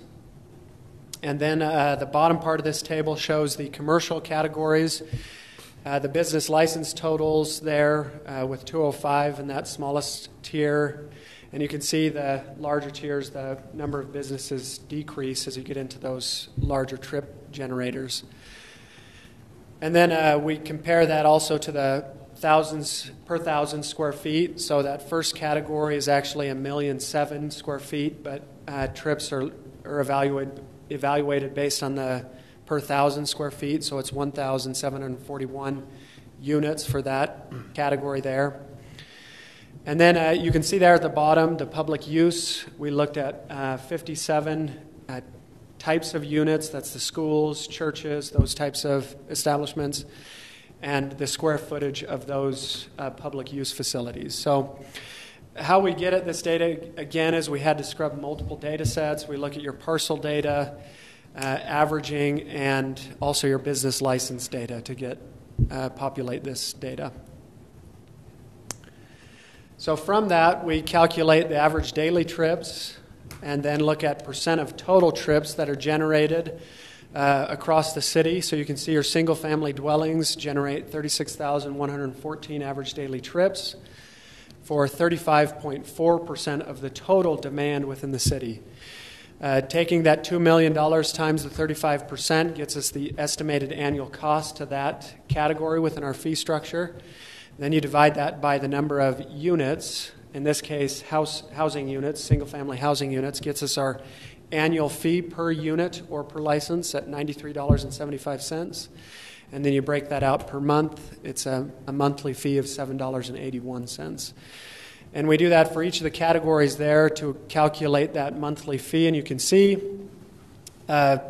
commercial typically generates a larger number of trips proportionately, and so you can see their fee per business license goes up relative to your residential dwelling. With your heavy use and that greater than 100 in your supermarkets at $1,000 per month or $3,300 and some change there for your supermarket. That's fairly common when we look at these types of analyses. Those large generators will have a larger fee per business license. And so there's some policy objectives that may be considered with regards to that, of what do we do, recognizing that these establishments also generate sales tax within your community and have some positive aspects to that, those types of establishments. And so the next slide illustrates a scenario where we consider a 50% reduction on just that commercial category, so their fees drop. You can see the supermarket discount drops from that $3,300 down to $1,600. So there's some policy decisions that have to be made with regards to how do we treat commercial as well as residential.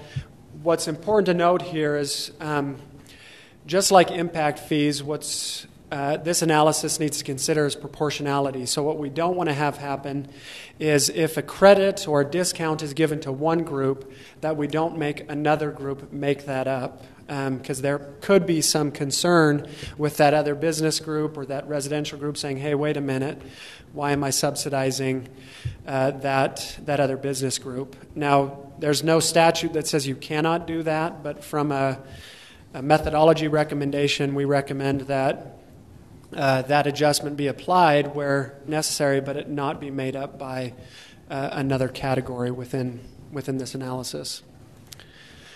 So that's a pretty quick run-through of the transportation fee analysis. Some of the things that we didn't highlight here, other communities, if you want to jump back one slide, that's $7.81 relative to other types of communities' transportation fees. Provo was about $3 for their single-family dwelling for a transportation fee, whereas Highland adopted a transportation fee of $18 per residential dwelling, so that gives you a kind of a range there for residential transportation fee. Pleasant Grove was in the $5, slightly below the $5 range, and South Ogden was $5 to $6 range for a residential dwelling. So part of that has to do with your proportionality of commercial development. So if you have more commercial development, they bear more burden with regards to generating revenue. So Provo, for example, where they have a substantial amount of commercial development, you're going to see some shifting of that burden from residential over to commercial development there. So that gets some context with regards to those fee recommendations there. Thank you. Council, this is your opportunity to ask some clarifying questions, and I might just start, if that's all right. Again, you never do, you never do math in public is my rule, but I continue to do so, and I'm right at least like 30-40% of the time. But I wanted to ask maybe just a few questions about the business analysis, because you talked about, if you could go back to the grocery store comparison. You talked about categories, and I'm wondering at what level do we have categories within categories? And the reason, and I'll tell you why I'm coming to this question is that if we just say grocery store, I actually believe that tying road improvements strictly to property taxes or to gasoline tax, which is pretty much, it seems like, what the norm has been in the state, I think this methodology that we're looking at is very reasonable and very sound. That being said, if we looked at the discounted grocery store option, if I read this right, that's $1,650.79 a month. If that is just one category, I just did some quick looking on my iPad, and this is public information that I just looked on the county's website. Smith's Marketplace building assesses, the assessed value is just under $12 million, and they pay $146,000 a year in property taxes. Bowman's building appraises for $3.4 million, and they pay $41,000. So Smith's pays nearly 3 times more in property tax, or more than 3 times more in property taxes than Bowman's, but they would have the same monthly fee, which just by the assessment alone would indicate that there's likely more trips per day at Smith's than there is at Bowman's. And how do you get around that? Yeah, so one way to get around that is to look at square footage. Say maybe we do a big box of a certain size, and above would be one category, and anything lower than that square footage would be a separate category. Another way is what we had talked about as staff and in the review of this analysis is looking at setting a ceiling, so if we're concerned about the size of that fee in total, then you can set a ceiling for that. But that wouldn't address the, proportionality within that business grouping. So the only way to address that is to split it up, right? To say, rather than a single supermarket discount, we have to find a methodology to break that apart and say, is square footage an appropriate way to get at that proportionality? And we could run that and come up with that scenario to see what that looks like. But yeah, we just have to break that up. And that's similar with all of these other categories. When you look within the category, there's averaging that goes on. There's some that would be assessed lower if we had an individualized fee for every business, and there's some that are higher than that average. But we find a grouping that tries to show an escalating fee structure based on similarities in that average daily trip per unit, and then group those together and see what comes of that grouping there. But we can't expand it or shrink those groupings. And now this might be if you're not qualified to answer the question, you can, and maybe it's more of an opinion, but legislative implications of cities doing this. It seems like I've heard, I think Provo might have been one of the first, yes. And because of that mindset, which I don't necessarily agree with, that these types of improvements should be paid for out of property taxes or some type of tax, I'm waiting for the point, and maybe just my bringing that issue up could be one of them, but someone saying, how do we navigate those legislative implications? Because oftentimes the bills that we see down at the Hill are a result of, candidly, a city doing something that they're like, nah, you can't do that, and so someone runs a bill. Yeah. And in the league, we've often said, just because one city did it. So I'm just wondering, especially with that consideration, if you did the more expensive fee for businesses, Bowman's would then pay almost as much in transportation fees as they currently pay in property taxes, and that's not just Kaysville property tax. That's all the property taxes in the county. So how do we how do we navigate the legislative implications that come from that? And then maybe the second part, and this is the two-part question, is assessment or property valuation. Is there a formula that you've seen or has worked with a road fee that takes into account property valuations, or is that too much of a nexus for property taxes, and so then you're calling it a fee, but it's really a tax? Yeah, so the first part, legislatively, we can't predict the future, but it is typical that bills will come through based on these types of initiatives. I'll point out that you're not the first to review this. So our last study with South Ogden, the council was similarly concerned and wanted to see some other entities adopt these types of fees before they kind of jumped in the water there. I guess from my point of view, this is like a utility, so we already have the ability as municipalities to establish utility fees for those business enterprise funds. So the challenge here is we're transitioning from a general fund item to a more of a utility mindset. But I personally think that fits, because roadways are like storm drains. They're just above ground. And we're now trying to tie the calculation of that fee to the demand that's generated on that infrastructure, rather than the second part of your question, which is property tax, which has it may have some bearing on revenue generation, but not like this analysis would have, which is, let's look at average daily trip by land use type and allocate revenue or that expense to those businesses based on that demand unit versus assessed value, which may or may not correlate with that overall trip count. An example of that is your convenience stores and restaurants will generate a large amount of traffic, but they won't have that proportionate amount of assessed valuation within the community. In addition, public use, for example, you cannot assess property tax to those public use or exempt properties, but they generate demand on your system, and a utility-based fee helps capture that relationship of that demand. With that said, there could be changes with regards to this type of fee. Other entities that we hear rumblings about wanting to do this are kind of waiting to see what happens at the legislature with regards to transportation fees. And then my last question, and then I'll move on, or give someone else the opportunity, but in this process that you've seen other cities go through, have have you seen businesses come back and make the argument, which I think would be a valid one?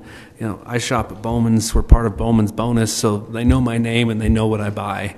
I would think they would be able to easily generate a report to say, just so you know, 70% of our customers or 80% of our customers are from Kaysville, and they're already paying that fee. Yeah. Why are we bearing the more if I don't know what the percentage of marketplace is, or some of these other businesses that maybe, hey, a lot of these people are coming from outside, so it makes sense. Yeah. Have you seen businesses give that kind of feedback, and how have you?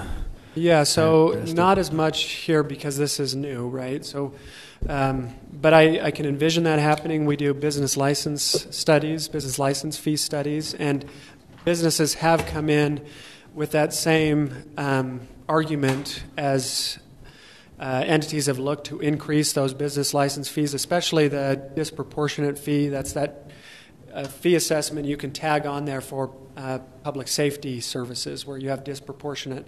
So, for example, a Walmart or a big box would have a lot more calls for service, so you can increase their business license fee.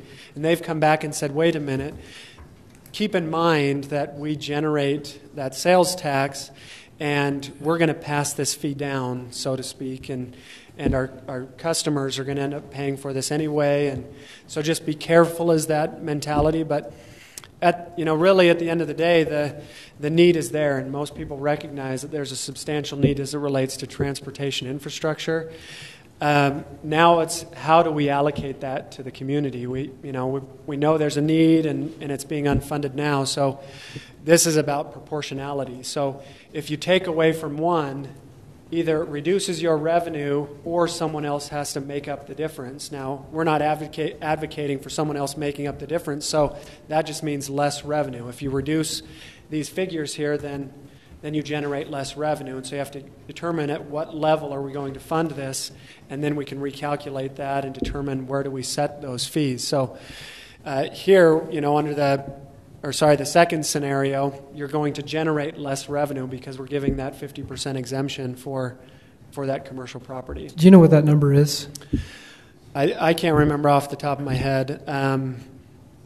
If you jump back, so we've got 5, 6, 7, 8, 9, almost $1 million on that. Estimated annual cost, if you jump to the next one, you're at 1, 2, 4, a little under 5. So we're $500,000 right there if you exempt 50% of that fee across the board there. So it's a meaningful, cutting that in half changes that scenario. I said I would only ask that last question, but I have one more since before I turn to Councilmember Lee. What about implementation? Jumping to the full $2 million. I mean, I think we have the need like 3 years ago. Yeah. But so I think that's kind of on the top of everybody's mind. But just like any kind of a fee increase, the 781 doesn't seem that drastic to me. If I owned a store, 3,100 would seem really, really drastic. Have you done a phase-in period in the past, or seen that happen in other municipalities? Yes, yeah. So some have looked at phasing that in over time. Others, as I mentioned, have looked at capping. So here you have those larger fees, but if you jump back maybe 2 slides, you don't have a whole lot of businesses in that category. So their overall revenue generation, again, if you bounce forward just once, here the annual is $40,000 and $13,000. So some have looked at that and said, well, we're comfortable with these categories, but let's set a ceiling and say, okay, we're just going to pull these guys into this category and keep that at that fee and say we're going to charge as a max $240, and that will include our big box. And we'll just generate less from those larger establishments, but our risk portfolio is really pretty small because we have basically $50,000 that we may lose out, but we're still going to collect some of that because they'll pay some of that fee, but just not that higher amount. So that's another way is you look at some of those categories and say, okay, what's too high, and maybe we pull those down just for those categories and pull them into a smaller category there. Thank you. Councilman Ridley? Yeah, I really appreciate this all laid out for us. And one thing that I know I've heard time and time again from so many in the community is I will willingly pay more to fix these roads. And the whole point of why I really like the road fee concept is it is a fee, it's money that we receive that specifically can only be used for that purpose. Now, if we were to go and raise taxes to receive the same amount, 3 or 4 years down the road, the next city council that comes on board may not want those funds going towards the roads and could turn around and use it elsewhere. Another reason I like road fees is they can be adjusted up or down. As we get on top of repairing the roads, I like that we're going to be able to make those adjustments. And so I just, when I look at this and I see the $2 million, both scenarios reach that amount, even? No. Okay, so the scenario 2 would be that, if I added those up really correctly, but would be, 500,000 less. So you'd be at 1.5 million under scenario 2 because we're giving that 50% adjustment to commercial property. So that's not made up by any other group. It just means less revenue for the city. So looking at other cities that have implemented this, in your opinion, is it smarter to just dive in and just get it done, or to take it slow and easy? Yeah, it depends. I think what's happened across the state is we've lived off of our infrastructure and haven't invested in it to the level that we need to, and so we've rode the coattails of our forefathers with regards to the investment they've made, and we've patched that up as best we can, but the bill is coming due, and whether we bite it off now, I think personally it's better to bite it off now and address the problem because it just gets more expensive. In any rate study, whether we're looking at water rates or transportation fees, the longer you wait, the more expensive it becomes, and the problem just gets worse. So I'm an advocate definitely for addressing the problems that we have with regards to infrastructure now rather than waiting until it becomes too costly. And we're not only having to raise fees, but we have to issue bonds and carrying interest costs associated with all of that because the bill is so large. This helps remedy that by introducing some additional revenue to do more repair and replacement on a pay-as-you-go approach rather than creative financing. That's all I got. Thank you. Councilmember Adams?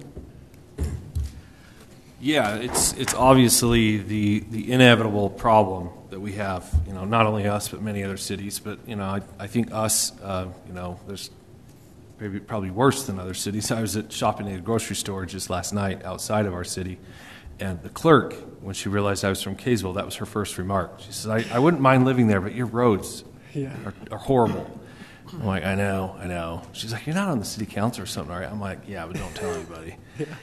So it's inevitable that we have to do something, from a political standpoint, since it seems like the dialogue is open. Usually we're restricted and muzzled to questions at this point, but it seems like we're open. So from a political standpoint, You're still restricted to questions. I don't recall that. I think that's off the table. If we don't do it to one, we don't do it to any. So I'll just go for it. Who in this item did not ask questions? If you want to lead up to a question, great. But nothing is off the table without a motion of the council. Okay. For a point of order, did you take more than 5 minutes? Do we have 5 minutes? There's not a limit on questions. There's not? No. Well, so yes, I did. Questions. Boy, struck a chord. It's called order, Councilman. I guess I like what you presented. I think you guys have done a great job. But yeah, I'll just defer till we're in open comment. Councilmember Garn. Okay, I have a few questions, and some of these are evaluative questions, but there's only like 21 cents if you go with the combined residential difference, but there's like $2 and something for the multi-unit. So in your opinion, if you're weighing that, doesn't it make more sense to not have a blended rate? Yes, so you're talking about really proportionality here is it's weighted towards single family because of the small number of multifamily dwellings. So if you average that up, your multifamily are going to be paying the $760, which is pretty close to that $781. So most communities do look at a single family versus a multifamily because there's that difference there. And I'm just making, speculating here a little bit, but I'm thinking that typically multi-unit homes would be a little bit lower income. So if anybody would make an argument maybe for how much they pay in this fee, it may be somebody living in a multi-unit housing. Yeah, it just depends on the product, the multifamily product you have with regards to income. But that does bring up an important point that nowhere is there considered affordability here or those hardship issues. So typically what we recommend, similar to other utilities, is there's a policy that residents can come in and petition for any sort of hardship waiver, those types of things. The same policies would apply here, that low income would be able to come in and potentially receive the benefit of any of those policies that you have. Thank you. And when you're talking about business licenses, some of the business licenses in the city are minor home occupations and major home occupations. Would minor home occupations be carved out of the non-residential fee? Yes, great clarifying question. Yeah, we didn't include any home occupations, major or minor, or beer licenses. So you have licenses that piggyback other licenses. We stripped all of those out and just isolate the primary commercial business license. Because typically, I wouldn't say most, but I would think maybe a majority of minor home occupations probably have little or no additional traffic. Yes, and that's, we're assuming that all the home occupations would pay as a resident, not as a business. Right, and then another question with regard to the legislature. The more that this, in your opinion, the more that this looks like a fee, and of course you always have, if you don't have a means of actually knowing that, I mean, you could even have a flowing rate, like if you knew how many trips went into the parking lot and you could capture that, you would have the perfect user fee. Yeah. It would be, in your opinion, would it then be very hard for the legislature to argue that this isn't a utility and that it should be a tax? Yes, that's why I say I think this is just like a storm utility. It's just the infrastructure is above ground versus underground. And so the closer you can get to actually measuring the actual traffic, the more secure you are in having a utility fee. Yes, from my point of view. Now, whether the legislature sees it that way is anybody's guess, but the challenge there is actually measuring that actual demand. Here we're using statistics to do that, but if this were to be adopted and you had a utility, the more data you collect locally with regards to actual demand, the more it looks like a utility. Right. Does the technology exist to capture actual trips? Like, for example, if you have 3 large grocery stores, the Fresh Market, Bowman's, and Smith's, it's way more difficult with Smith's, I guess, because you've got so many entrances and there's other businesses there. Maybe a little easier to capture, if you had some technology to actually count. Does anything like that so exist? there are definitely technologies to do local trip analyses. Right now, I think I'm not an engineer, so take this with a grain of salt, but they use the strips that they throw down and actually count your trips. But typically those are by road segment and not for specific businesses. So they'll measure where that traffic is going along your major roadways. But you could less expensive than a strip. For example, a little cheap camera that's capable of identifying. Definitely. And what we typically indicate is that this is a way to start a utility fee. But the reality is, as you implement, if you were to adopt a fee like this, there's quite a bit of growing pains that will likely come from the implementation and administration of this and the collection of local data to fine-tune and tweak all of the analysis over time. Because as you start assessing this fee, for example, you can have businesses self-report, or you can collect actual square footage for every business within the city and fine-tune our average square footage data, doing local trip analysis and getting the precise data for every business. Because, I mean, you have 430 licenses that we've included here, so relatively speaking, that's not an astronomical amount of businesses. It still would require cost and analysis there. But it largely, unless you have new construction, would be a one-time research, right? I mean, square footage is not going to change a lot. Correct. So. It just may transition. So you can have businesses change from a specific use to a different use that may change where they fit in your fee structure. So you would, just like any fee, have to refresh that data maybe every couple of years just to evaluate that. Okay, and without actually measuring trips, because you could also argue, and supermarkets have very low profit margins too, so they might be very sensitive to new costs, but square footage doesn't necessarily measure how much business that business is doing, but is that a better measure, square footage, for example, compared to sales tax receipts, which are pretty, and that may create other problems because you're looking like a tax now instead of counting cars, but maybe could you make an argument that sales tax receipts for a certain type of business, like a grocery store, would be a good cost allocator or a pretty close surrogate for knowing exactly how many trips? Yeah, assuming that your grocers are homogeneous. If you let's take a Smith's versus a Whole Foods. Their retail sales may be different based on the price points at which they sell at. And so you would have some proportionality there where they could be generating the same trip counts. Right. But so at the end of the day, there's not a perfect way to do it. Right.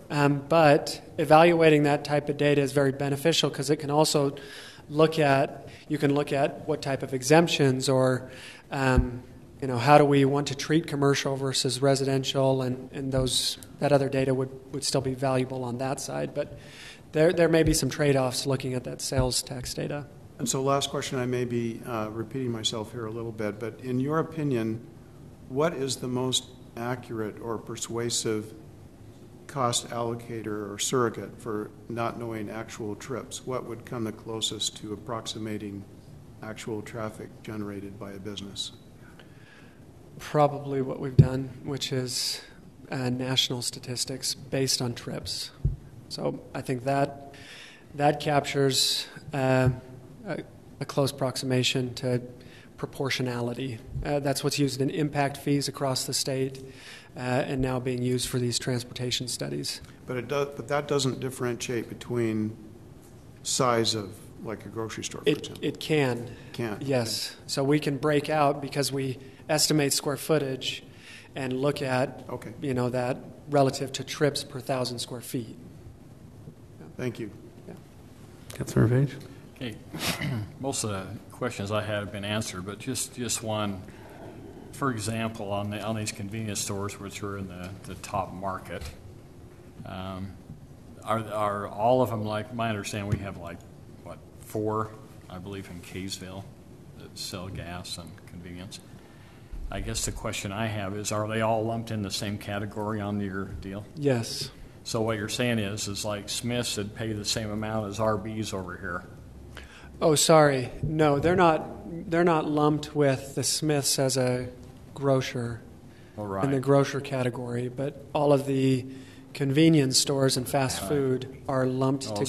So like a Maverick, for example. Yes. It'd be Maverick, lumped the same. Chevron, So, they would all be. So it'd be like RBs would be paying the same amount as the Maverick. Yes. Okay. And again, back to the business license, I have had those types of businesses come in and say, hey, this seems pretty high for just the small square footage that we have and light consideration, at least for those types of businesses, because they generate the most trips, typically have a lot of call volume per 1,000 square feet, and so their fees typically get pushed up, and so they come out to voice their concern over that. All right. The rest of mine would be just discussion items.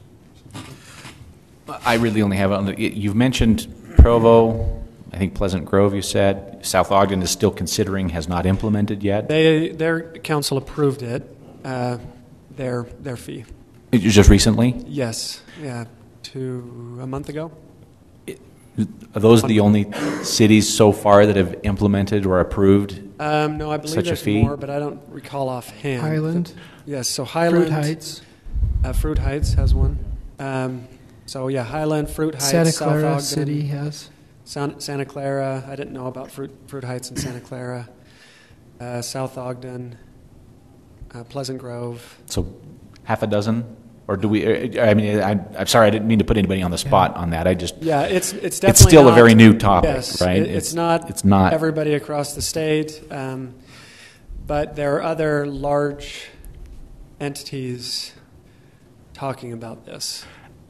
And that was my next kind of follow-up to that was how many others, I know you and I'm sure there are other engineering firms that are doing these types of analyses as well in preparation for some kind of an implementation of that. How many of those are you doing or have you done recently? Right now we're just working with you. Okay. We've finished South Ogden's, Pleasant Grove's. But we're in discussions with others.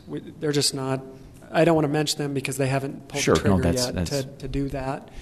But they are bigger cities that are looking at this. And so it's definitely, and more anecdotal evidence, I guess, is we were just, the league conference, the Utah League Conference just happened in September. That was also discussed there, and other engineering firms, other consulting firms are talking about their ability to do these fees because it is definitely a hot topic. Yeah. Because, again, the transportation need is and the lack of revenue is pretty universal across all communities, and so they're looking at ways to mitigate that. Okay, thank you.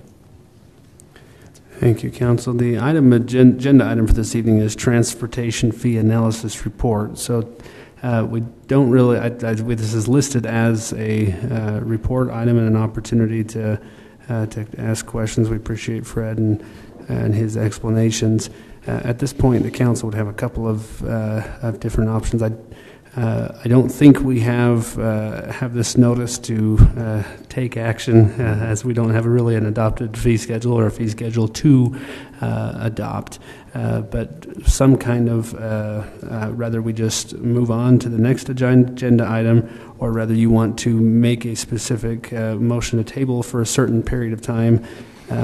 Based on the feedback that we've received or that we've had tonight, my assessment would be that we are probably going to have some need for public discussion and participation. I'm thinking of the Power Commission and our solar study and our 2 open houses we're holding to get public feedback. Some type of that level of education or participation probably is going to, I would assume, going to be necessary. So at this point, we can move on, or you can make a motion. We can't have our final thoughts until someone makes a motion, but that motion could perhaps be to direct staff to come back to the council, or to come back to the council after the first of the year, whatever your timing wants to be. Again, we can. This can be discussed by this council, but my guess is the outreach that's going to need to be done is going to include the next council, and half of us won't be here in January. And so that may be a recommendation, but at this point we'd welcome a motion that can really be pretty much either just move on or direct staff, and then we can have each have your 5-minute discussion. You know, I'll go ahead, and I'd like to make a motion that we direct staff to reach out with mailers and inform the public that we would be holding 2 open houses in conjunction with the city council meeting, as far as pretty much like an hour prior to city council meeting. The first hour will be an open house to inform the public, get public comment, and then starting, I would say, with the new city council, January 4th, bring this back up to the council with the public comment to make a formal decision on which direction to go. Does that cover it? It does. Maybe just a point of clarification. Are you asking staff to come back with a detailed plan of attack, so to speak, maybe at our next meeting? Yes. Okay. Yes. And so we have a motion to direct staff to come back with an outline, including mailers, notifications, open houses, and timing for this council to consider at our next meeting, if I understand. Well, I'd like to second that, but does that give us enough time? I guess that's the question I have. Does that give you enough time to have open houses? And I think the motion is to not necessarily to have those open houses, but to come back with a plan of maybe a timeline or a schedule for the council to consider and say, you know, we like that, but maybe it's 3 open houses, or maybe those open houses are spaced, but at least something for the council to a plan of attack. Okay. A motion by Councilmember Lee and a second by Councilmember Page. This is council your opportunity for additional comments. You each have 5 minutes. We'll start with Councilmember Adams. Is that something that can be held as an official public hearing, since it is going to be a fee schedule that we're going to be imposing on people? More of an open house, like an official public hearing. I think it would depend on what the council wants to adopt. I would suggest that it includes a couple of open houses and then a public hearing, or maybe it's an open house and a public hearing twice or something. But yeah, to your point, I think it would be, I think the opportunity to have maybe something set up or an explanation where people can go around and have some, like we've done in other open houses, some open dialogue back and forth, as opposed to being limited to 3 minutes or 5, would be a good. So it all depends on what you want to adopt. But my guess would be staff will come back with something like that. As I sit back and listen, it's obviously a very difficult thing to do, to determine a fair valuation across the board. As we look throughout the demographics of our city, we have everything from, every walk of life, every stage of life on the residential side, where you might have a widower who has 1 vehicle or no vehicles, all the way to a robust family with 6, 7 vehicles in their driveway. So obviously it's a very insurmountable task, and I think the gathering, the collection, and the presentation of the data has been impeccable. On our side of things, the concern where some of the concerns that I draw have nothing to do with the presentation. As I said, I think it's perfect, or I think it's done very well. The struggle that I would have with some of the feedback would be that a lot of our citizens are aware that we have several $1 million excess in our general fund. At least we did the last time we addressed our budgets.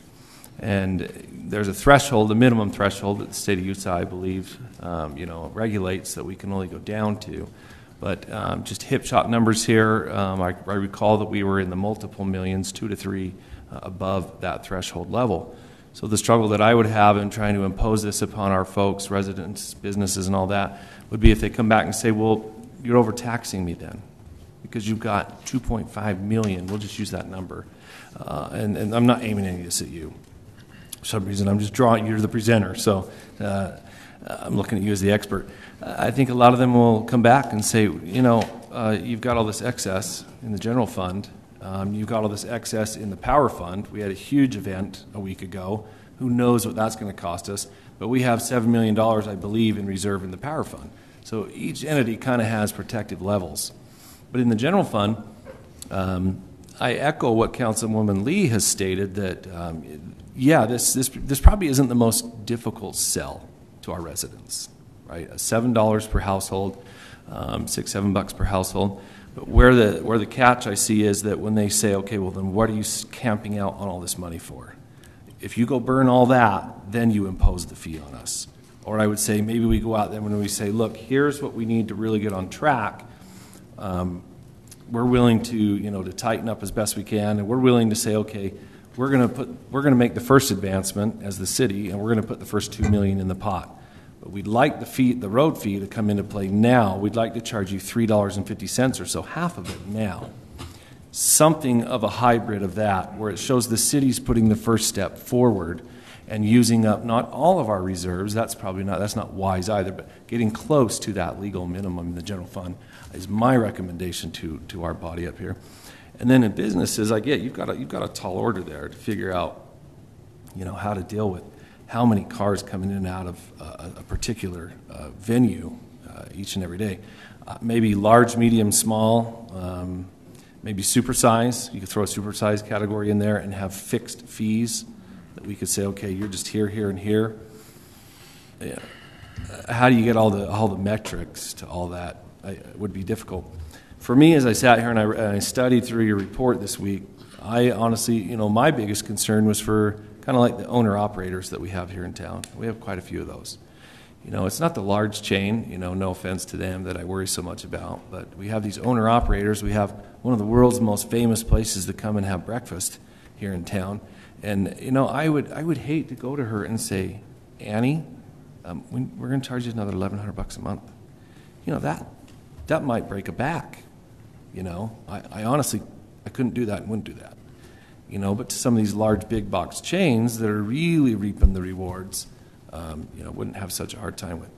So perhaps, I don't know, I would love to see if staff came back with, some maybe more grouped in, A, B, C, D, you got the large, medium, small, and the supersized mill. I don't know. That's a tough sell. And I hope that on our end, I really like a point that you made, though, and I'd like to echo that. I stand right with you when you say the storm drain literally is an above ground, or roads are literally an above ground storm drain. That's what a lot of people, we don't realize. That's really one of their main purposes. A lot of it's flood control. Get you point A to point B. So I'd love to make sure that our process is super refined, that we are streamlined in all that we do, and that we are putting our foot forward too and telling the people, look, we see some excesses.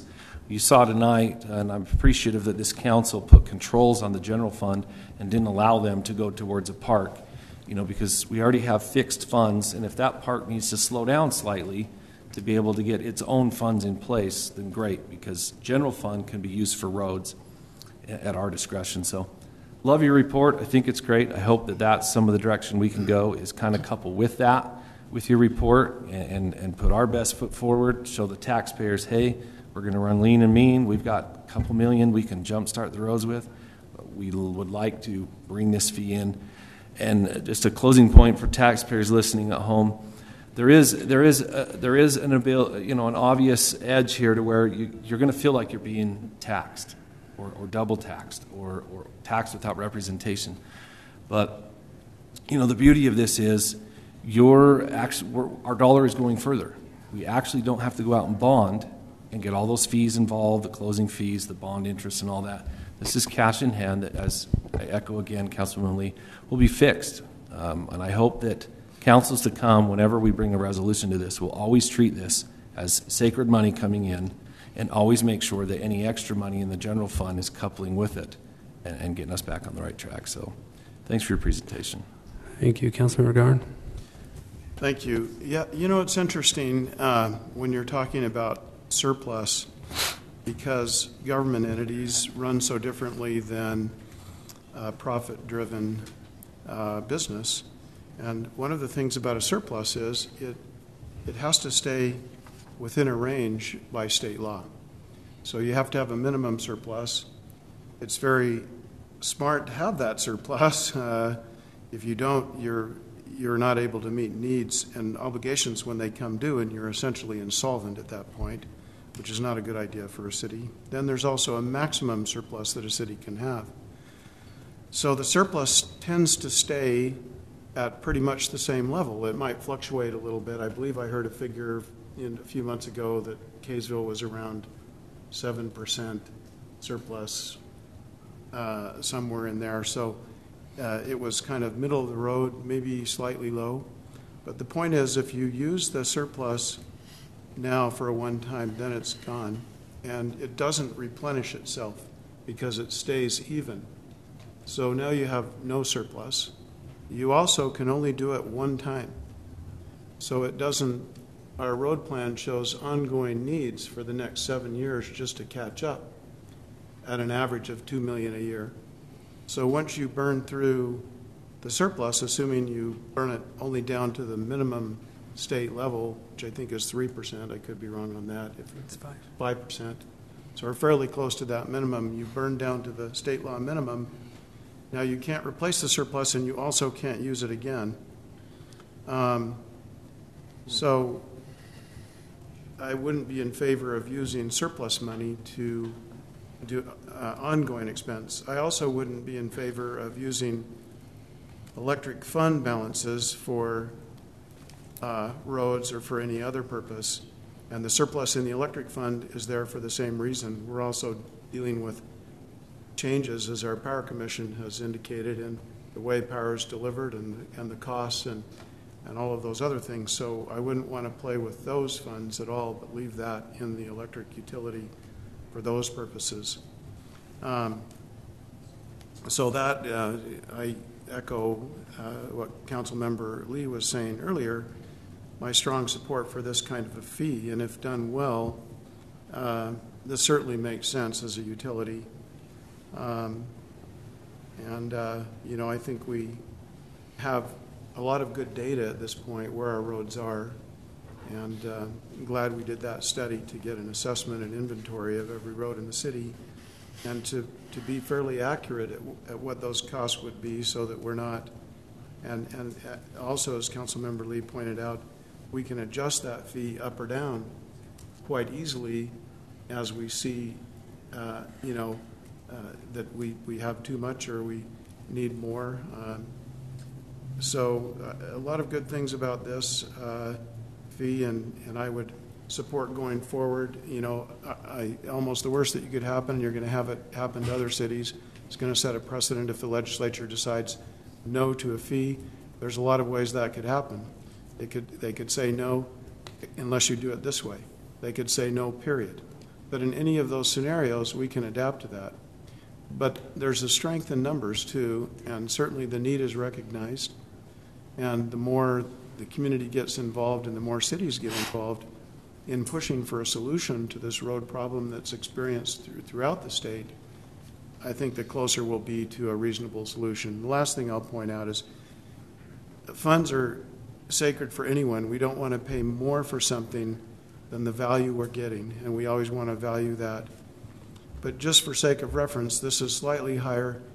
We're adding, you know, a lot of, in our home, we were adding a lot of green waste, so I decided to get one more green waste garbage can. That costs $6.50 a month.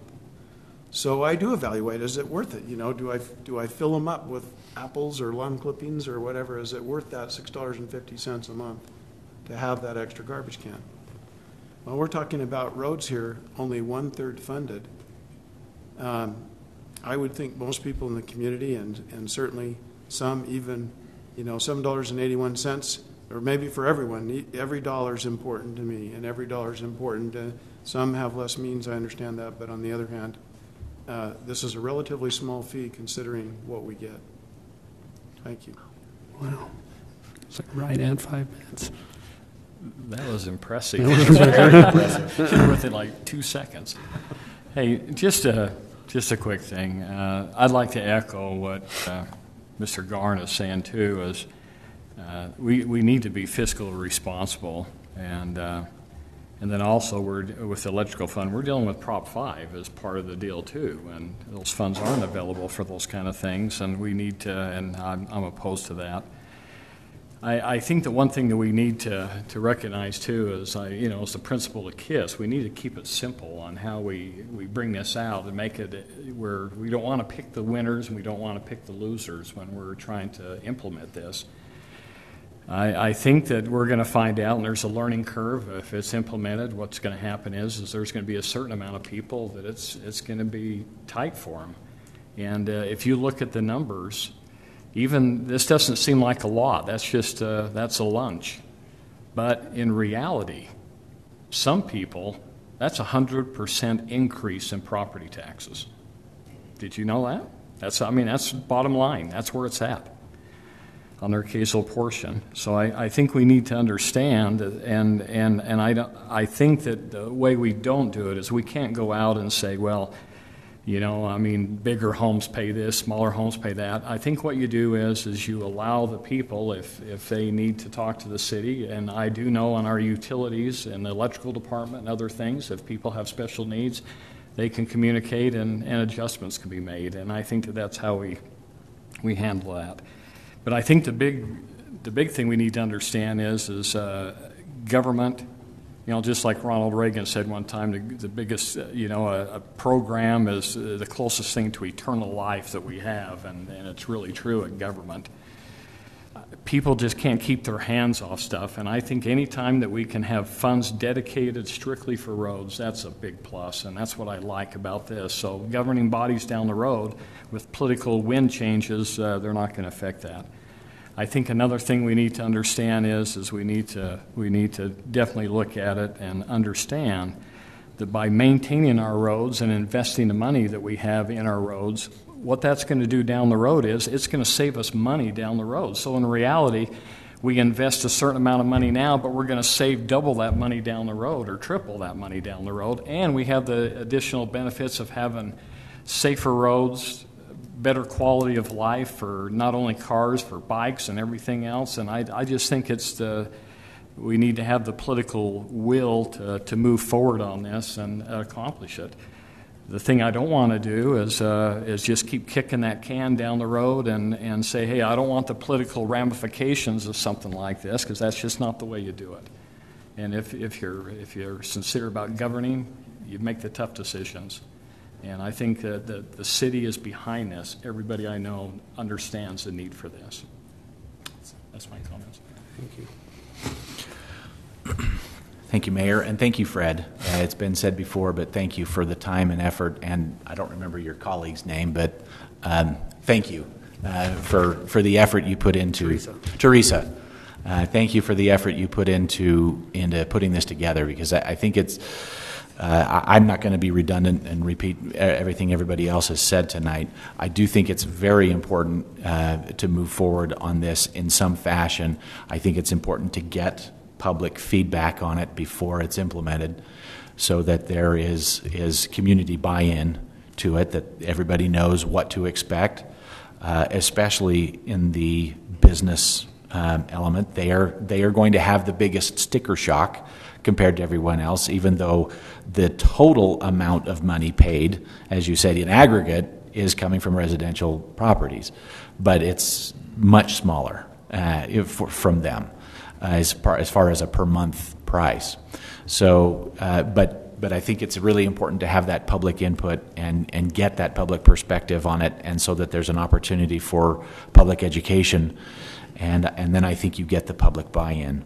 And people understand it. People do complain about our roads, and I think it was very telling. And I think many people have had the perspective that Kaysville's roads are bad.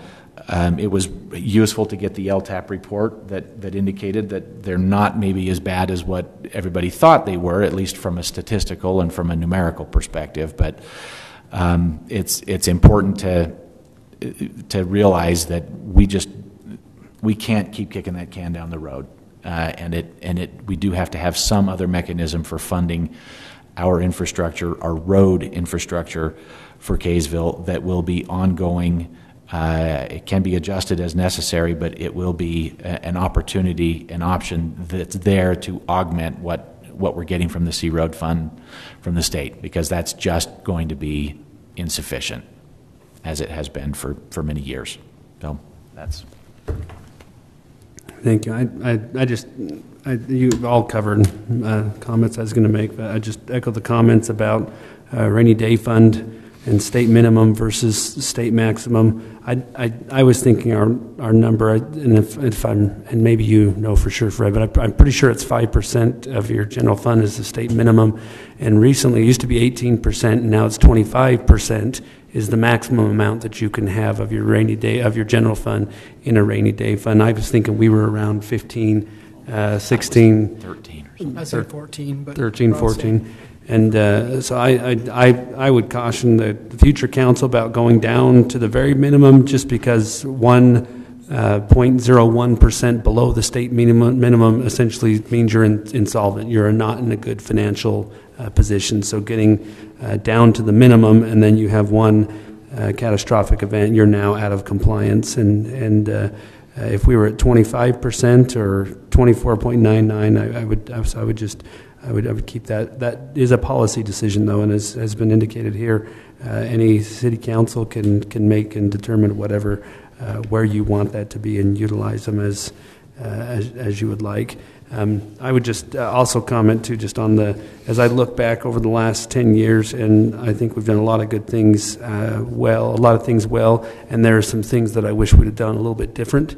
And the things that come to mind that I wish we would have done a little bit different are those that are just the obvious needs that are very politically challenging, that maybe we could have done more to educate folks, just assuming that they knew the need and saw the need, and then after the fact maybe thought, no, you needed to understand that better. So I think everyone has said that already, but ensuring that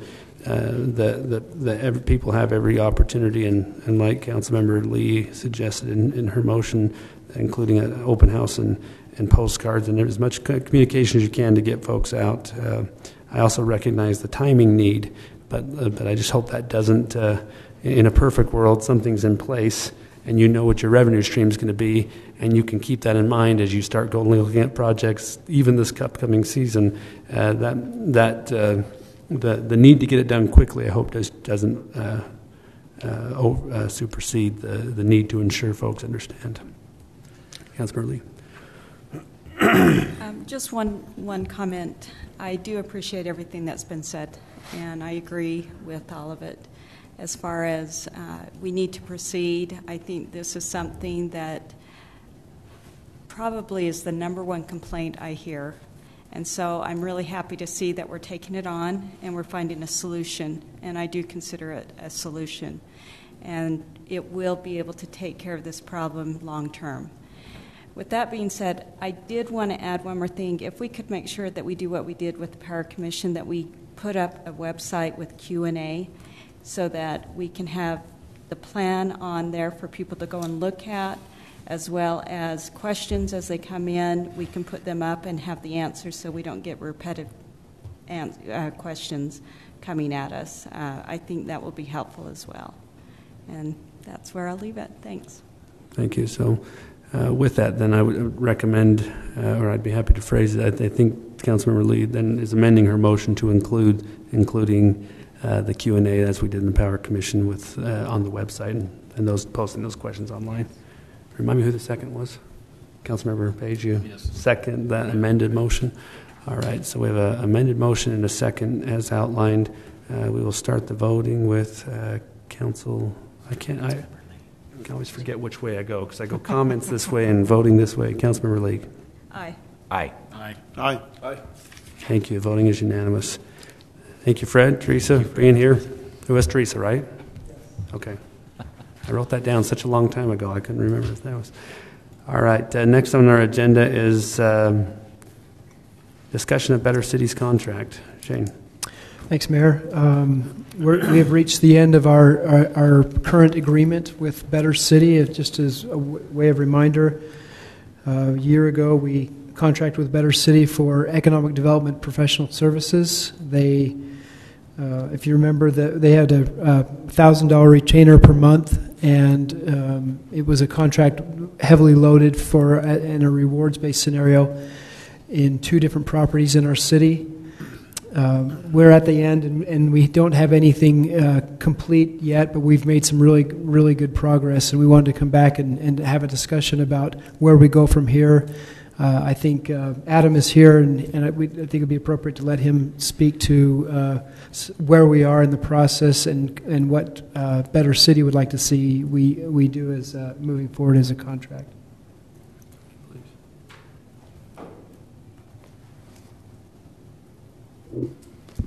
Well, good evening to all of you. I'd just like to say I've been very impressed. Just the thoughtful discussion that's occurred tonight regarding the transportation fees. I've been very impressed with just your dialogue and evaluating that and trying to find a solution. I've been in a couple of different city council meetings the last couple nights, and discussion's always different, so it's interesting. But with that being said, I don't know, Mr. Scott, if the slides that we shared, are those available? I don't think so. No? I don't. Okay. No. Would there be a way to connect to the projector? Do you have an HDMI on Not in an Yeah, Apple. there is.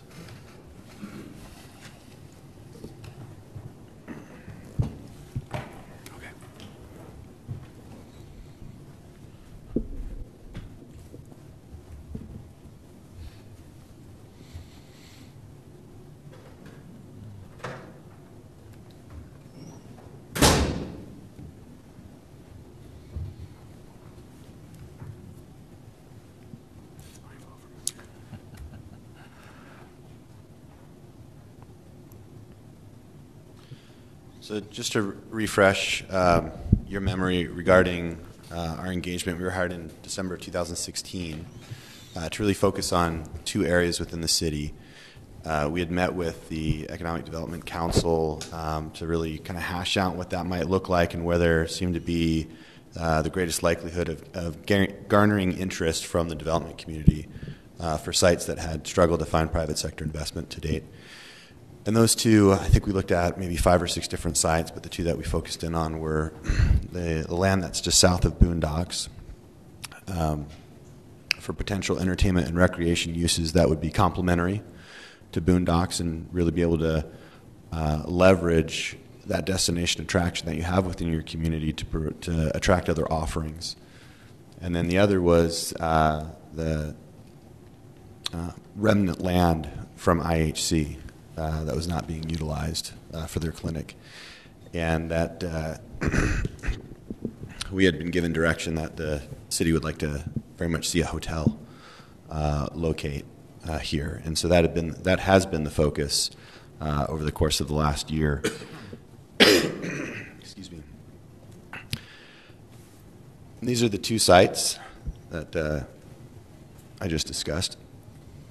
I will note that although the Boondock site does have really great visibility off of I-15, a lot of the feedback that we've received to date from the development community has been it has some really challenging access. It's not easily accessible, and the uses that seem to be most attracted to that site are those that the community is not as desirable to the community. Things like multifamily, high-density residential. I know that there's been some potential office developers that have expressed interest in that site as well. And the IHC site, very similar feedback from the development community with regards to visibility. It's much better access, but again, it seems like where there's been a lot of interest has, again, been in this multifamily, high-density residential, some other uses as well. And as we've gone out and to engage with the development community, this has kind of been the process that we've undertaken over the course of the last year. We've worked with the landowner and the representative in creating marketing materials. We spent some time conducting market research, utilizing what data is readily available through Buxton. In fact, we went and met with EDC Utah that has a contract with Buxton to gather available information about what types of entertainment, recreation, and possibly other retail uses would be a good fit within the community based on consumer trends. And we started going through different categories of potential uses there, entertainment, recreation, including water parks. And one of the reasons why we started with water parks is if you've ever been to Lagoon during the summer and you've seen the lines there, it's certainly a use that is attracting a lot of attention, and it's seasonal. And the opportunity to try and create a year-round attraction with an indoor water park, we felt like that merited some consideration in trying to pursue that. There's been a lot of indoor water park activity along the Front Range in Colorado. They've got 3 indoor water parks that are in various stages of development, one that's just finished and is open now. And so we've reached out to those operators and developers to see if they'd have interest in this site. We've also reached out to movie theater operators and developers, those that you typically see, the ones that are more the anchored institutions with the indoor malls, but also some specialty theaters as well that may have interest in this marketplace, but wouldn't compete with the Kaysville Theater because they'd be in different kind of segments and markets. Proximity was an issue, and again, access was an issue as well. The one area where we did find a lot of interest is with indoor gun ranges, and that was something that we kind of discovered as we were going through this process and talking with different potential users. And you can see that we were actually successful in getting one that was based in Salt Lake County to submit an LOI to the property owner there to develop an indoor gun range. Excuse me. And as they were going through the negotiations, this particular user was evaluating a couple of different sites and ultimately chose to do another store down in Arizona. And so after having worked through with them for a number of months, we decided we were going to go down to Arizona and try and recruit an indoor gun range up here to Kaysville, Utah. And so if they're seeing the growth in Arizona, an Arizona-based operator may see the opportunity here in Kaysville. Obviously, there was some level of confidence from a Utah-based operator to evaluate the site, but ultimately decided that Arizona represented a better opportunity for them. But there may be, that opportunity for someone outside the state to do the same thing with this Utah opportunity. So we've sent an Arizona-based indoor gun range information regarding that site. They are interested. They're trying to schedule. They just opened a second store in Arizona, and they're trying to schedule some time to come up, do a site visit, an analysis, visit with the city and representatives and staff, and get a sense for the market. We also pursued large fitness centers, higher-end fitness centers, climbing gyms, things along those lines. Proximity to competition was an issue as well as access. We did come across an interesting use. The company's called Topgolf. They just opened a facility in Salt Lake County last year, and we had reached out to them shortly after that had opened, and they said, let us see how this site is performing before we evaluate other potential sites. And so we've been following up with them, and they recently, within the last month or two, said, okay, send us some information. We'll take a look at it and evaluate it. And so we're currently in the process of having them evaluate that site and give us some feedback. But that would be a really great location because if you're familiar with Topgolf, it's a very linear site layout, which would be a really fantastic location for them, be complementary to boondocks as well, and great visibility. And it's of such a destination type that access, people are coming there because of that use, and access becomes less of an issue. So we're continuing to work with those two particular users, and we think that there may be some opportunities as well with some other uses, as well as other gun ranges in southern Utah and perhaps in Colorado that may have interest in this marketplace. And as we continue, there may be some other uses that come up that may seem like a great compatible use, and we've been communicating with staff on those as well. And if we continue into this next year, we'll continue to pursue whatever other options may present themselves. So that's the Boondock side. Are there any questions on those efforts? Adam, is it? Yes. That's what I thought. Did you have anything else to present as part of your? I guess we could go to you're going to present probably about the IHC property. Right. Yeah, that would be the next one before. So I think it's probably appropriate to maybe split them up for purposes of our conversation. So now would be the time for council to have any clarifying questions. So I think it's your turn, Susan. Yeah. Currently, I don't have any additional questions.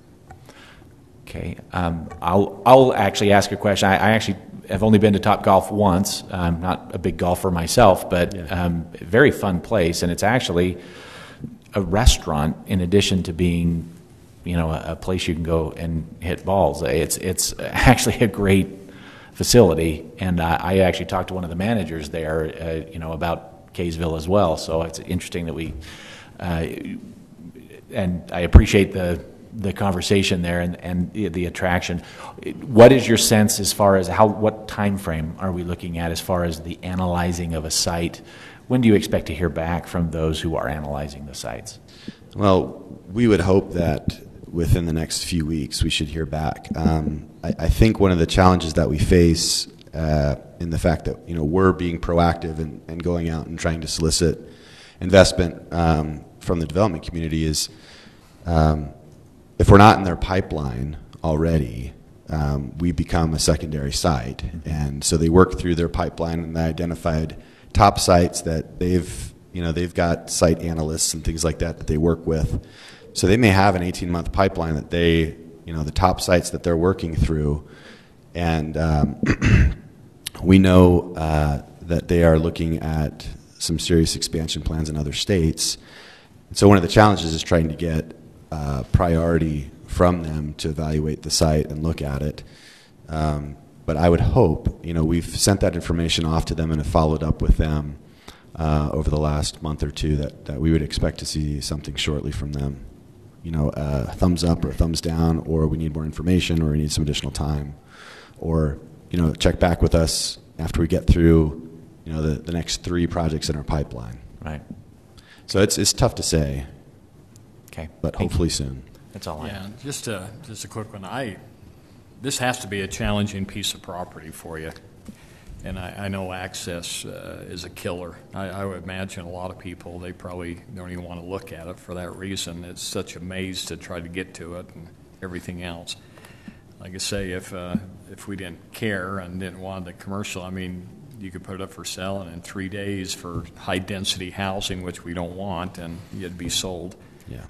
So I can see the challenges that you're facing here to put something on there like that, because people are taking a huge risk. Access to the freeways and to major arteries, that's a big, big thing for businesses. And literally, if they're going to make it or not make it.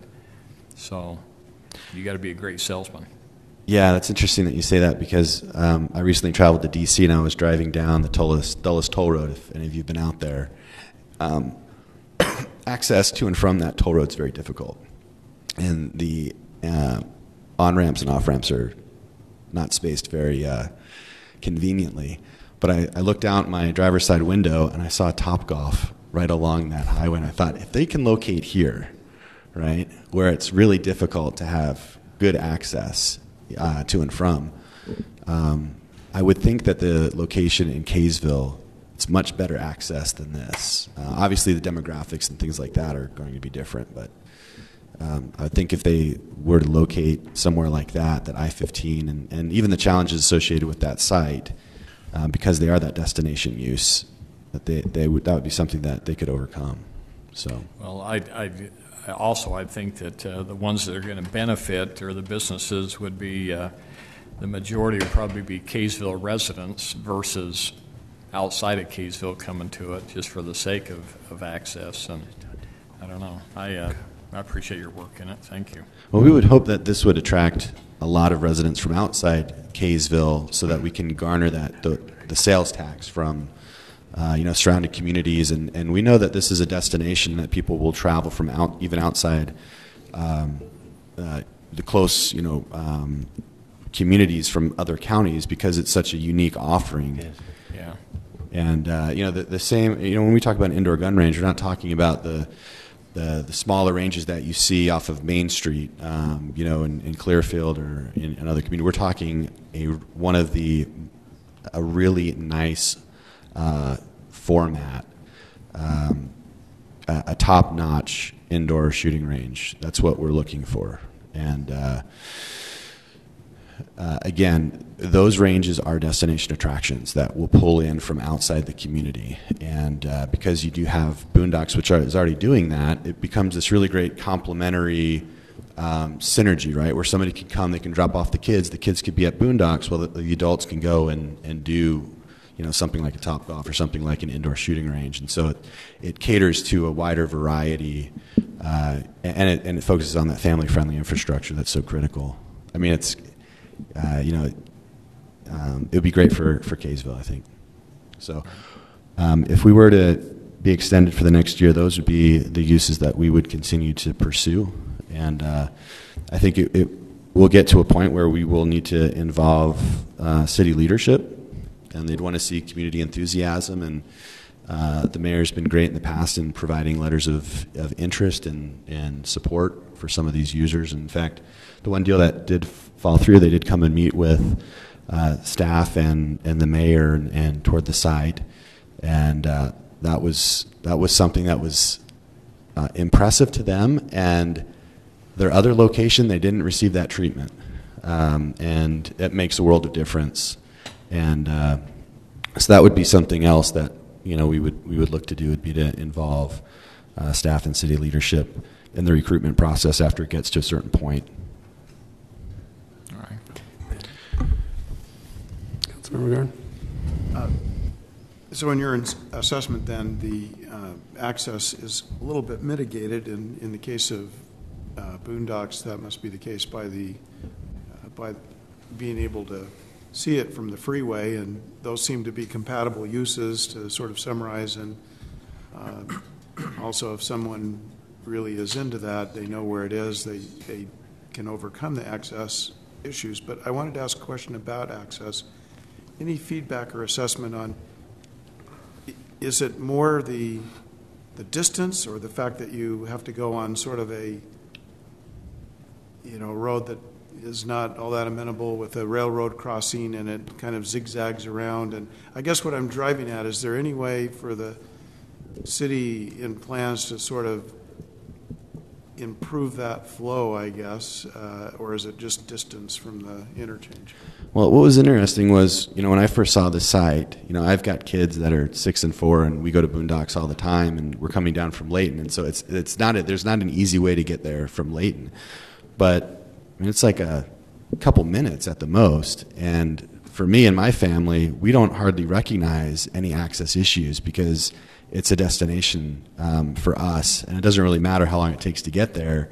We're going there for a particular reason. And so as we're going out to the development community and highlighting, the benefits of the site, what was surprising was, it's got terrible access because it's not immediately off of an interchange, right? You have to go through a side road, frontage road, go over the train tracks, and there's some industrial uses you have to go through, and depending on which way you're coming, you may be going through some residential areas.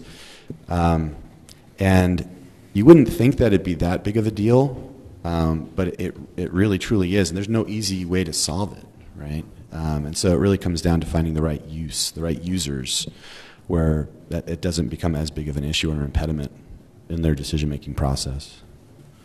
Thank you. Thank you. Councilmember Adams. Yeah, I know it's a tough property. I live right, a mile-ish away, and I make the same comment about getting home every day. I'm like, it is such a dang maze, But UDOT is, redoing Shepherd eventually. That's on their docket, and so that's going to have off and on ramps, on all directions. which will give a little alleviance to getting there from the south. You know, Yeah. It's not like a second north only, but yeah, it's a tough piece to market. You know, and contrary to I think what we've heard here, I think we've got some openness from what I've heard on campaign trails from the candidates and some of the successful ones that they want high density housing out there. So who knows what's in store. Well, that would certainly make it easier for the landowner. What's that? It would certainly make it easier for the landowner to sell that property if that were the case. Yeah. And any other questions on this particular site? Each council member has the opportunity to ask some questions, and okay. So I think the council. Susan started. Oh, you did. Okay. All right. Well, I'll just let me back fast then. So, yeah. He was going to present now about the IHC property. So okay. I can move on to IHC. Okay. Sounds great.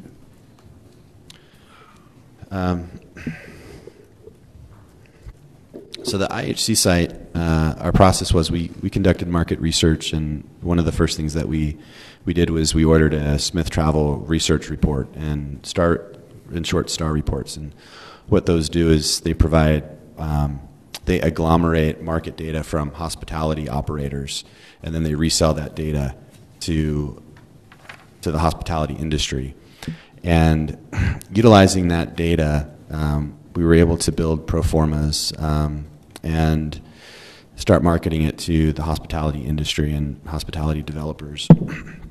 The challenge with putting hospitality product in Kaysville is it's not the primary choice for hotel developers. There's a lot more amenities in other locations that are attractive to hotel patrons. And to a certain extent, a hotel, the first hotel developer is going to be a pioneer here in testing the market and seeing what things are going to look like. We met with and reached out to the major franchises as well as developers for those franchises. And the general feedback on the hotel side was that most brands are represented in Layton or in Farmington, and that the average daily rate for those hotels was not strong enough to move outside of those clusters.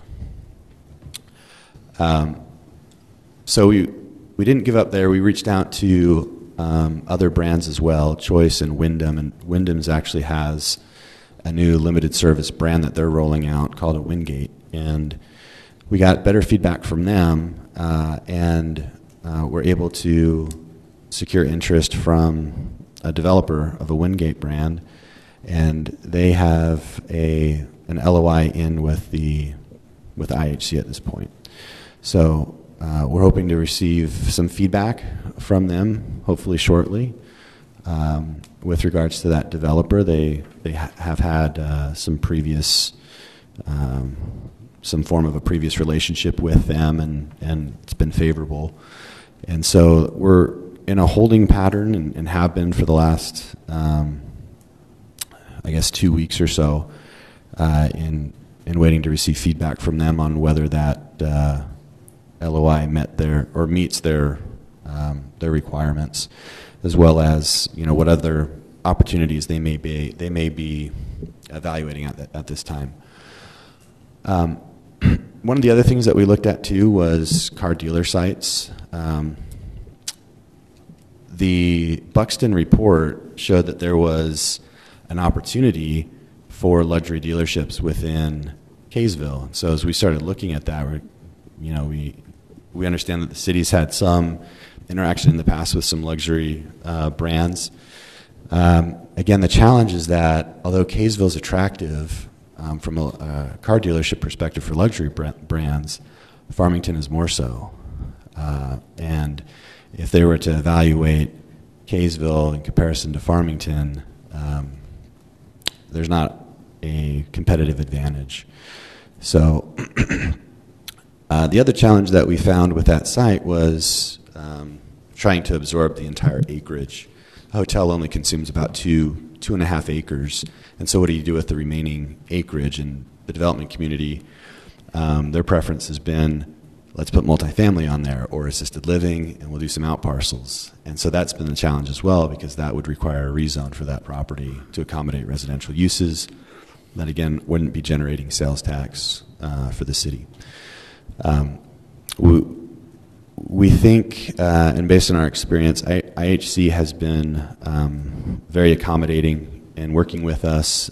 They've been very gracious with their time and trying to find a solution that meets their fiduciary duty to the system as far as maximizing land value for that and trying to accommodate the desires of the community. And so I think if nothing else is communicated from this slide, it would be that IHC has been really great to work with in trying to navigate through this process with them. And so I appreciate their staff and their willingness to try and work with us. So with that, next steps would be to continue pursuing these potential prospects that we've identified and have garnered interest from. I guess before we move on, are there any questions regarding the IHC site? Any questions from the council? I have one question. Okay. I had heard at one time that a Costco might be in consideration, a store like that. Was that a rumor, or is there truth in that? That wouldn't have been coming from us. Yeah, if there was, we're not aware of Costco expressing interest on that site. So maybe they're in talks with the landowner, or that's not something that we've heard. Would that be a good site for something like that? I think it would be challenging because Costco's typically are shadow anchors in larger commercial developments. So, I mean, from my perspective, I don't think it would be a suitable site for a Costco. Okay. So one She was other wishing. You can always wish. I would love it if they were closer. We go down to Bountiful or up to Ogden. One other question. Not that hotel's negative in my mind, but are there other alternatives, or I guess previous councils have wanted to move in that direction for a hotel? Is there any other type of business development there that would work on that side, in your opinion, as an alternative? I think there are other commercial uses that could work there. The challenge is trying to cite something that's sales tax generating, because although there's visibility from the freeway, it's deeper into the site, and so there's a balance between access off the road and visibility, and the fact that there's not it's not an established commercial center for a commercial user. I think office would work well there. That would fit under I think commercial use. But again, that's not going to. It's going to be a property tax generator, but not sales tax. So it seems like a hotel would be a good fit, because it'd be property tax, sales tax, and lodging tax that would be generated. And secondly, I'm just sort of interested that the developer that would be interested in putting a hotel there would also be interested in having multi-family housing. I'm not quite sure I understand how those two are synergistic, a hotel and multifamily housing. Yeah, they're really not. It's they're trying to create value out of the land. So I think there's, to your point, there are a number of developers that are involved in the multifamily segment and the hospitality segment, because they are somewhat similar with regards to construction. Right? Operationally, they're very different. And there are other hotel developers that do hospitality and assisted living and multifamily, and could take down that entire site and do those different uses. But the developers that we've been talking to would basically act as a master developer in taking down the multifamily piece or the retail piece, and then bringing in a hospitality developer to take down the remaining acreage, if that makes sense. Okay, and it does make sense. I guess to kind of finalize what I'm thinking on this, if you're going to put in a hotel, and I'm sure they've already made this assessment, it's easy to just throw out ideas, sitting here, but is there anything that could make it more of a destination? So if you've got enough acreage, you put a hotel in there, obviously, like Layton has, you wouldn't put in probably another Davis County Convention Center because you already have one really close in Layton. But are there other, you know, you see that a lot with hotels, I guess, when I travel, is convention space. But is there any way, I guess you can't on that much land, make it sort of plan for the future? And this also goes to maybe some underused properties, but you know, there's private owners there. But could you make, in addition to hotel, make Kaysville think a little bigger and make it more of a commercial center in that area? I think one of the challenges, yeah, that's a great question. And I think one of the challenges that you find in general with just the way that Kaysville is laid out from a commercial standpoint is that it's very difficult to create that critical mass to position Kaysville as or in a competing fashion with like a Layton or a Farmington, because you just don't have the land and you're already pretty much built out. And so when you look at your commercial corridor, you know, you've got commercial along your main thoroughfares, and then immediately behind them, they're single-family residential homes. And so if you were trying to create that critical mass, it would involve, I think, a lot of redevelopment work in order to try and reposition that area as a destination. One of the thoughts that we've had is if we could make that Boondock site attractive in terms of creating complementary family-friendly infrastructure, you would get people coming in, patronizing those uses, and then hopefully coming across the freeway to eat in restaurants, maybe catch a movie, and so on. The other thing too is for conference centers and meeting spaces and hotels, one of the large drivers, especially for corporate brands that cater to corporate travelers, is office space. And so how much office space is within a certain proximity. And there's certainly, some office space, but you don't see the really large office business parks in close proximity to that site, which, creates, it doesn't eliminate a hotel as a use, but it creates certainly a unique dynamic between, what is the appropriate brand to place there. So not enough land in that location to actually build the office space, or even like a training center for a certain niche or whatever, where you'd have that added use, people coming in for trainings, or headquarters office or something like that. Yeah, I just don't think there's enough available land, to do that. Thank you. Any other questions from council? Council, you have before you a few recommendations from staff. The presentation from Better Cities, we do have the opportunity to make additional comment, but not without a motion first. And those recommendations for you to consider are to either end the relationship, continue the relationship for a 6 or 12-month period of time, or continue in a bonus reward incentive situation as outlined, or a hybrid of 2 and 3. The contract that we have in place right now, I believe, still has some of that language in there for delivery of certain type of businesses, but also has an incentive component on it.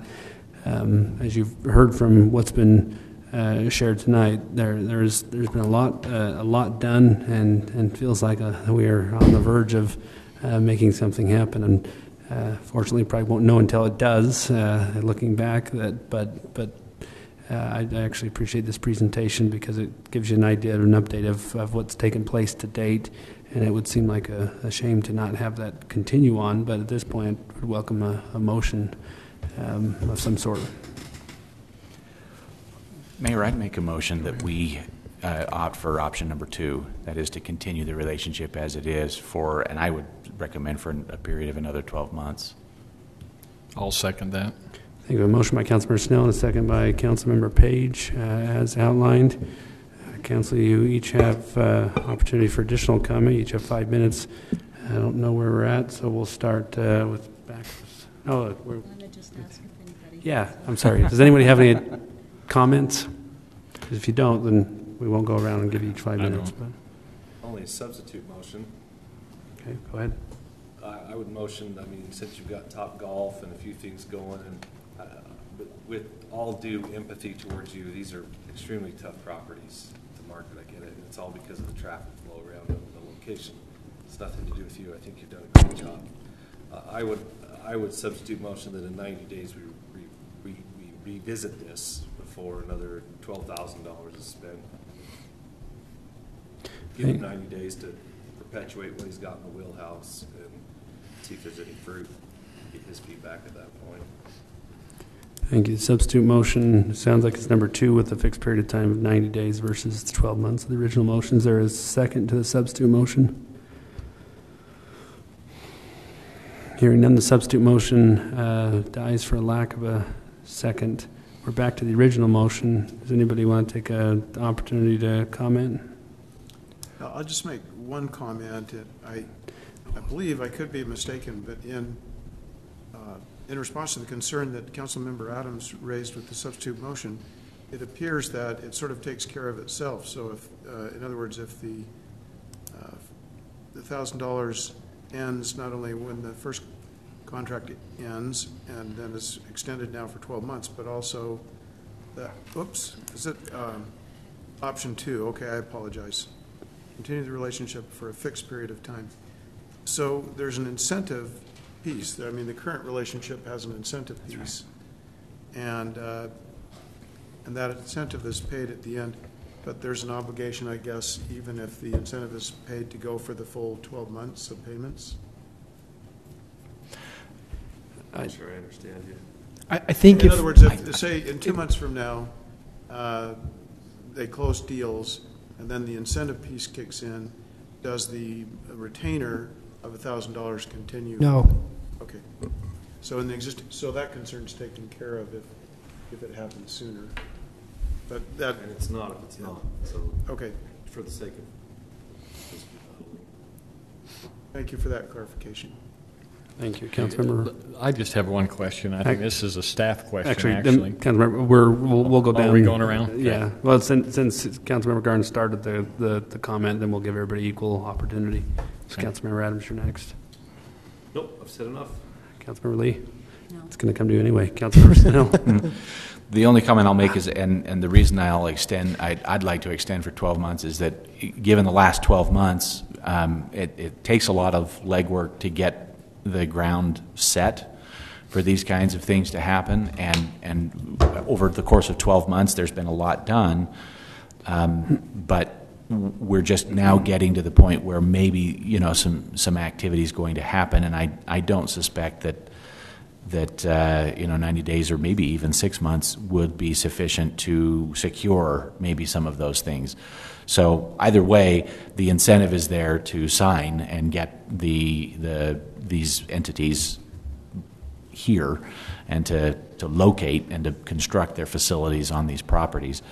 And I think given the amount of work, the volume of effort that you and your colleagues have undertaken, I think $1,000 a month as a retainer is a pretty small price to pay.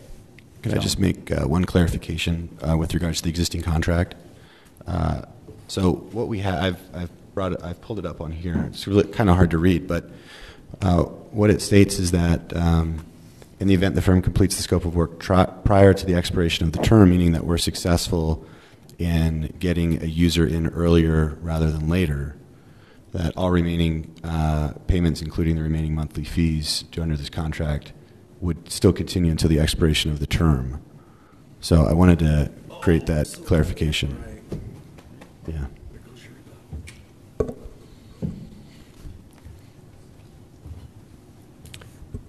Thank you. Okay. Thanks. Does that change your I'm motion? Done. Okay. I'm done with Councilmember Page. Hey, just a quick question. That piece of property over there where that Mazda, we don't own that, right? Own it? No, we don't own it. Okay, all right. That was just a question. For some reason, I thought maybe we did. Okay, that's it.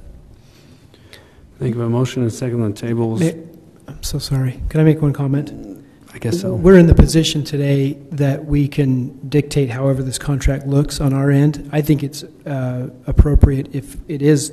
When you gave them a year, I believe that was a different scenario where we thought it's going to take a year or close to a year to get a firm signed and sealed and delivered in this case. I think we're past the year point, and I think it would be appropriate if we did have it in 2 months or 4 months or even 8 months. If the hotel comes and Topgolf comes or whatever it is, I think that would end the relationship, in my opinion, between us and Better City, at least for those two specific projects. And then if we want to go on and do something else with Better City, that's great. I think it would be appropriate to renegotiate it at that point. So I guess what I'm saying is I'm making a pitch for what I think how it should go, how it should be different from what Adam's presented in the contract right now. Okay. Well, I'll make an alternate motion then that we do what City Manager Shane Scott was just saying, as far as come back if there is a sale, that we renegotiate and that we make a change in the contract to state that. I'll second that. Can we do that at that point with your contract? Thank you. Let me just recognize a motion by Councilmember Lee and a second by Councilmember Garn. Clarifying question, Councilmember Adams? I love how that's essentially my substitute motion, that round and round we go. Was your original substitute motion for 90 days? Yes, sir. Councilmember Lee, is yours indefinite until it's signed? The adjective is essentially. I'm sorry, say that again. I don't know. What was your motion was not for a fixed period of time. It was for if they do complete the sale, that we would renegotiate at that point. So option 3, essentially, is that what you're saying? Mayor, from what I understand, it would be the 12-month relationship would continue as long until such time as the 12 months is up, or both projects have a signed appropriate project in place. That's what it sounds like. So we have a substitute motion and a second, but I'm going to make just maybe one suggestion, and I've said this before. I think anything other than option number 1 or 2, 1 being end the relationship or 2 being extend the existing contract as written for a fixed period of time, and in my opinion, anything outside of those 2 probably necessitates a reworded contract coming back to the council to review, instead of us giving you direction and hope that you get the language right, and then we execute a contract that the council's actually not seen. So if the council's not open for 1 or 2, then it would make, I think I would recommend asking for the contract to be reworded, and I think Councilmember Lee's I think the direction of her motion, but maybe amend that to table the item with that direction and bring a contract back to the council at the next council meeting that has that item. So then there's no ambiguity about what's expected on all sides, and the council can actually see the worded document. Well, I'll go ahead and amend for that to have that change in it, so that it will come back to the council. So table it and second. Bring it back. Yes, I'm good with that also. So we have an amended substitute motion. Yeah, maybe they should call that a substitute. But as outlined, any additional comment? Councilmember Snell, will you start a vote? Aye. Aye. Aye. Aye. Aye. Thank you. Motion carries 4-1. Appreciate it. Thank you very much. Thanks, Adam. Next on our agenda is preliminary and final plat approval for the Apple Blossom subdivision at 64 South Angel Street. Mr. Gibson.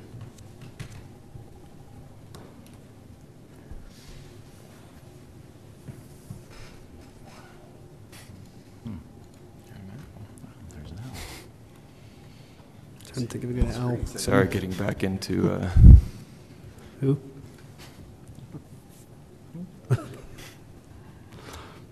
Oh, no, it's different. Now they're other birds. It's bird night.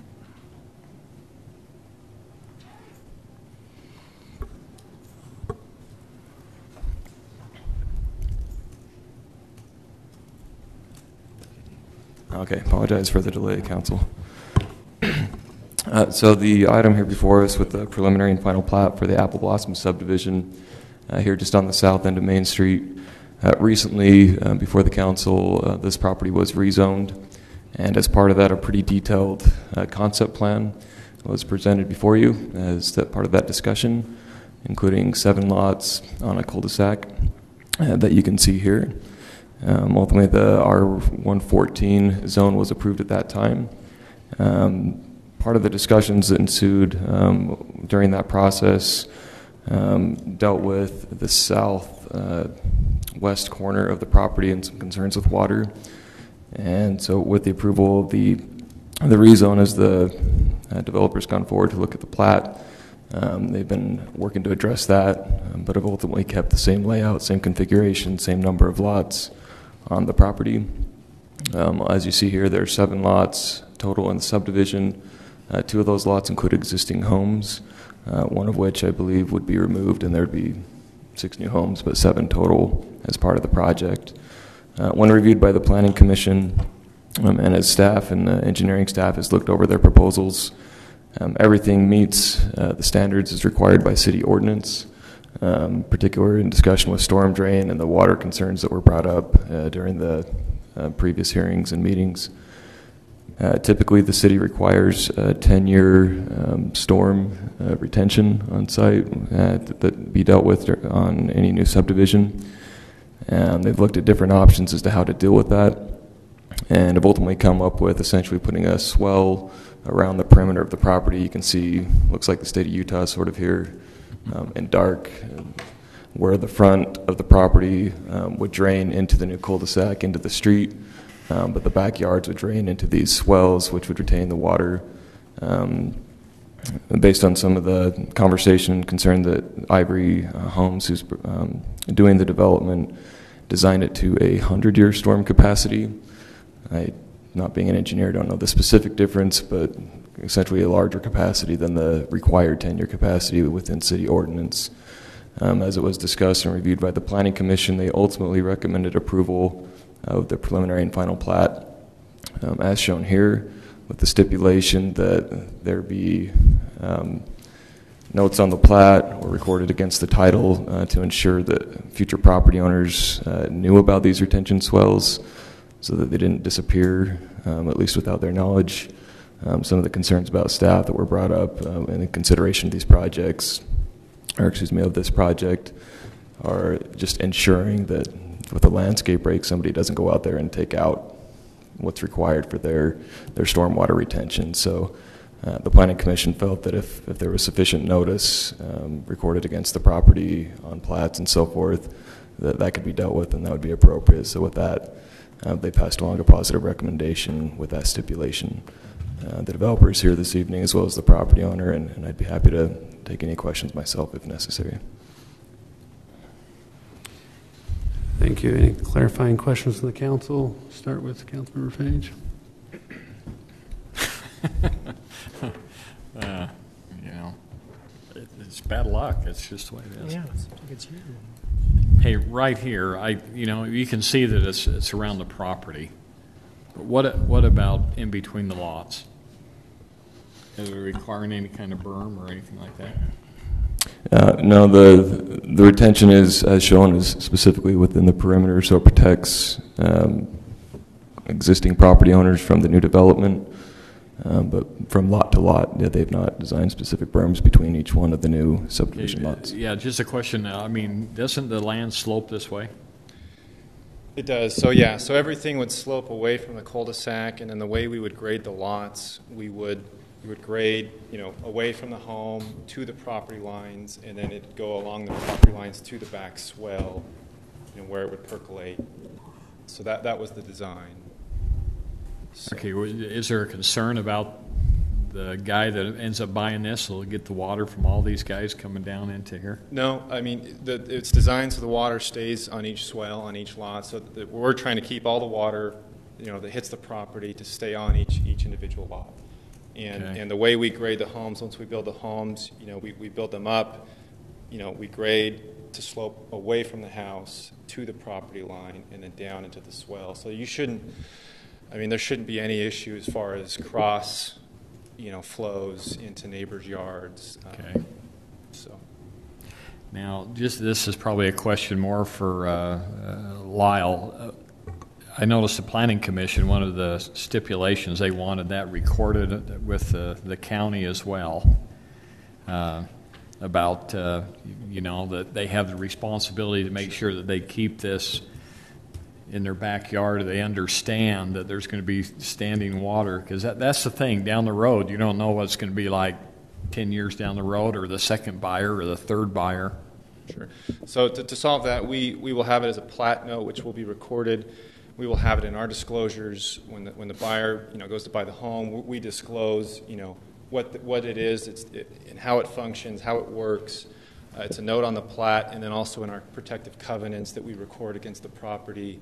Okay. It's in the covenant. So there's really a belts and suspenders approach to managing this and ensuring that homeowners maintain it, and if they don't, they're liable. If they flood out their neighbor because they built a swimming pool, they're liable. They were disclosed. It's on the plat. It's at the county. If there's any issue at the city can look at them and say, look, you altered the design. You changed the design, and so that's why there's an issue. It's no different than a property owner changing his water meter. He caused the problem. He created the issue, and so those things would be in place to protect potential issues like that in the future. All right. Well, that's good. No further questions. Councilor Garn? My only question is, sure. Did you consider, or is it possible to have, in addition to the design that you're putting in place, also a land drain of some kind, so there wouldn't be standing water? We looked at that with Andy. It really wasn't an option, and it's important to note that our previous plan with the 10-year storm met the capacity. So we don't look at it with ambiguity. We look at it as purely science-based, right? We have our engineer design it. If it meets capacity, we move forward. If it doesn't, we look for another solution. The previous design with the 10-year met the capacity. We upsized it to a 100-year storm event design, so there's no doubt, like I said, belts and suspenders. There's absolutely no way, that any water, it's going to meet capacity, a 100-year storm event. And so really, we believe it's actually overkill, but we're doing it, to solve any potential issues that could arise. And so we felt it was needed. So just one further clarifying question Sure. on that. So when you say it's built to a 100-year storm, do you mean that it would take a 100-year storm size to push water onto adjoining properties, existing properties, or no? It's just the system is designed in that in a 100-year storm event that happens once every 100 years, it will have more than enough capacity to handle water in that swell. And so we'll still keep water within on site within even a 100-year storm event. And in addition, Mr. Hansen can talk to the property conditions now, but where does the water go now, right? It has to go somewhere, and there's not, from my understanding, there's not really been major issues on the property as it is now. Once we build the cul-de-sac, we're actually reducing the amount of runoff that hits the property and taking that into the city storm drain system. And so we're actually reducing the amount of water on the property, and in any unlikely event of a 100-year storm event, we're prepared to handle it. And that's kind of the safest way we felt to proceed with the design. So, thank you. Thanks. Councilman Rand? I want to put you at ease a little bit, both of you, that I sense you're being picked on a little bit with these water issues, and I'm not saying you feel that way. And then let me give you the background. We've had a lot of issues with water, issues in the city in the last couple of years. So I don't think it's fair to pick on your development arbitrarily or in a singular fashion. I'd like to ask staff, have we updated and addressed these flooding issues on a standard level? Like, meaning, are we in the works of policies and standards? I don't think it's fair to arbitrarily really nitpick the dickens out of theirs when we really don't have an ordinance that they're required to follow. So have we addressed these issues on a city level? We've got a lot of flooding that we've been dealing with, so I don't think it's fair to have them bearing all the brunt of this if we don't have a policy in place. We have a standard, and they've met that standard, just like other developments have met other standards. I think. Well, this is above our standard, so kudos to them for going above and beyond. I don't think the staff required him to do this, though. What? I don't think the staff asked him or required them to do this. Well, no, I'm just saying I feel like they've got a barrel aimed at them over flooding issues, and I think they've gone above and beyond. So, I mean, he's right. There's several homes on the premise now, so that's impervious surface that's already there right now, and now they're actually adding a street that's going to drain a lot of that away.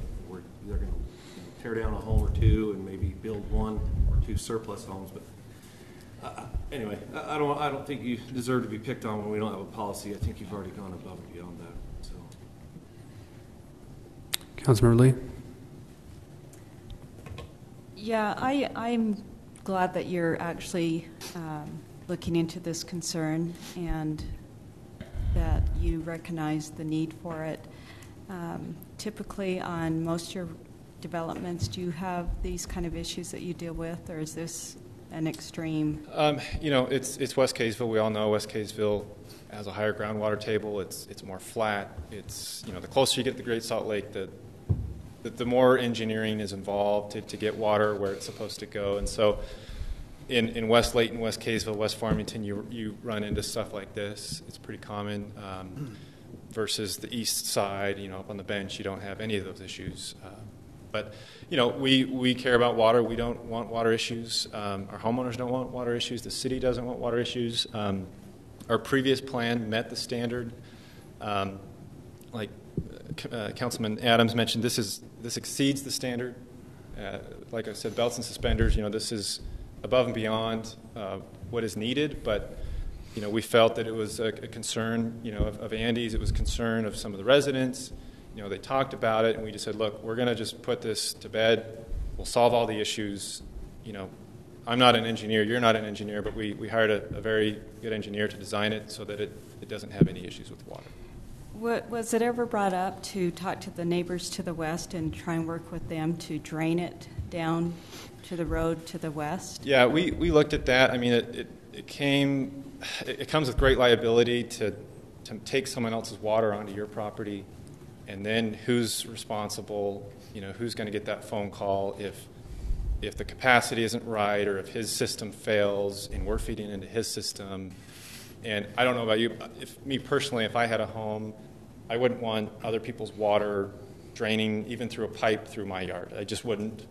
And so we just thought, look, we'll take care of our own water on our property. He can take care of his on his side, and we'll retain on site, and that's kind of how we approached it. So. Okay, thank you. So, thanks. Councilmember Still. I don't believe I have any additional questions for you. Thank you. Councilmember Page. No additional. I think I've already talked. Councilmember Garden. I think I already asked mine. All right. Councilmember Page. Keep going. Thank you. At this point, council, welcome a motion. Hey, I'll move that we approve the preliminary and final plat for the Apple Blossom subdivision. I'll second that. Thank you. A motion by Councilmember Page and a second by Councilmember Adams for approval of the preliminary and final plat for Apple Blossom subdivision. Well, that's the question I have. Do we need to add any of this stuff about? It sounds like they're going to do it anyway, recording it with the county and all those kind of things. And I don't know. Lyle? They're willing to do it, and it doesn't hurt to have it in the motion if that's the will of the council, and we'll make sure it gets done. I would only offer, if we're going to do that to them, it needs to be policy going forward on every development, because that's highly arbitrary. Thank you. Do you really want to take that under consideration? But, you know, take your own will. Just in January, and our attorney was sitting here, I imagine he'd have similar advisement. That you really ought to be careful with arbitrary actions. So. Thank you. Do you wish to amend your motion? Your original? Do we need to, or? It's up to you. I think it could be helpful to have that verbiage in there. But well, let's include. Let's do it because the planning commission did it. So let's include that verbiage in there as well. Thank you, Councilmember Adams. Do you still second the motion? That's satisfactory. I'll second the motion and offer a recommendation that we sincerely and intently look into this as a policy across the board in the future. Thank you. So a motion and a second as outlined. Does anyone wish to take the opportunity for additional discussion? Hearing none, Councilmember Page, will you start a vote? Aye. Aye. Aye. Aye. Aye. Thank you. Voting is unanimous. Appreciate it. Next on our agenda is amendment of the development agreement for Sunset Equestrian Estates subdivision. Okay. Symphony Homes, as you know, has been building the Sunset Equestrian subdivision for some time. They've, over the course of that development, made changes here and there to the development plan and master plan for the community. And recently, a property that's just outside of this actual map, but here near the circle that you can see and you're reporting on the screen, was approved for the R1 LD zone. Its access would have to come essentially through this development. The prior version of the development agreement didn't include access over to that, and so they're requesting a modification to that in this exhibit that would change still the same number of lots within that, but to reconfigure it slightly so that it would provide now an access to that particular property. With that change, it doesn't affect open space requirements or anything, again, where there's no additional lots or other created. The property that it's accessed functions and meets zoning independently as an R1 LD zone. And so staff recommends the approval of the changes to the development agreement as proposed. Symphony Homes does have representation here this evening as if there are questions, and I'd also be happy to answer them if there are any of staff. So a recommendation to add a road versus take one away, that seems welcome and unusual.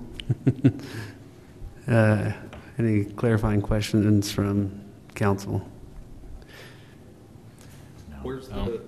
So that there's future expansion on the north there? Is that the reason? Yes, let me pull up a...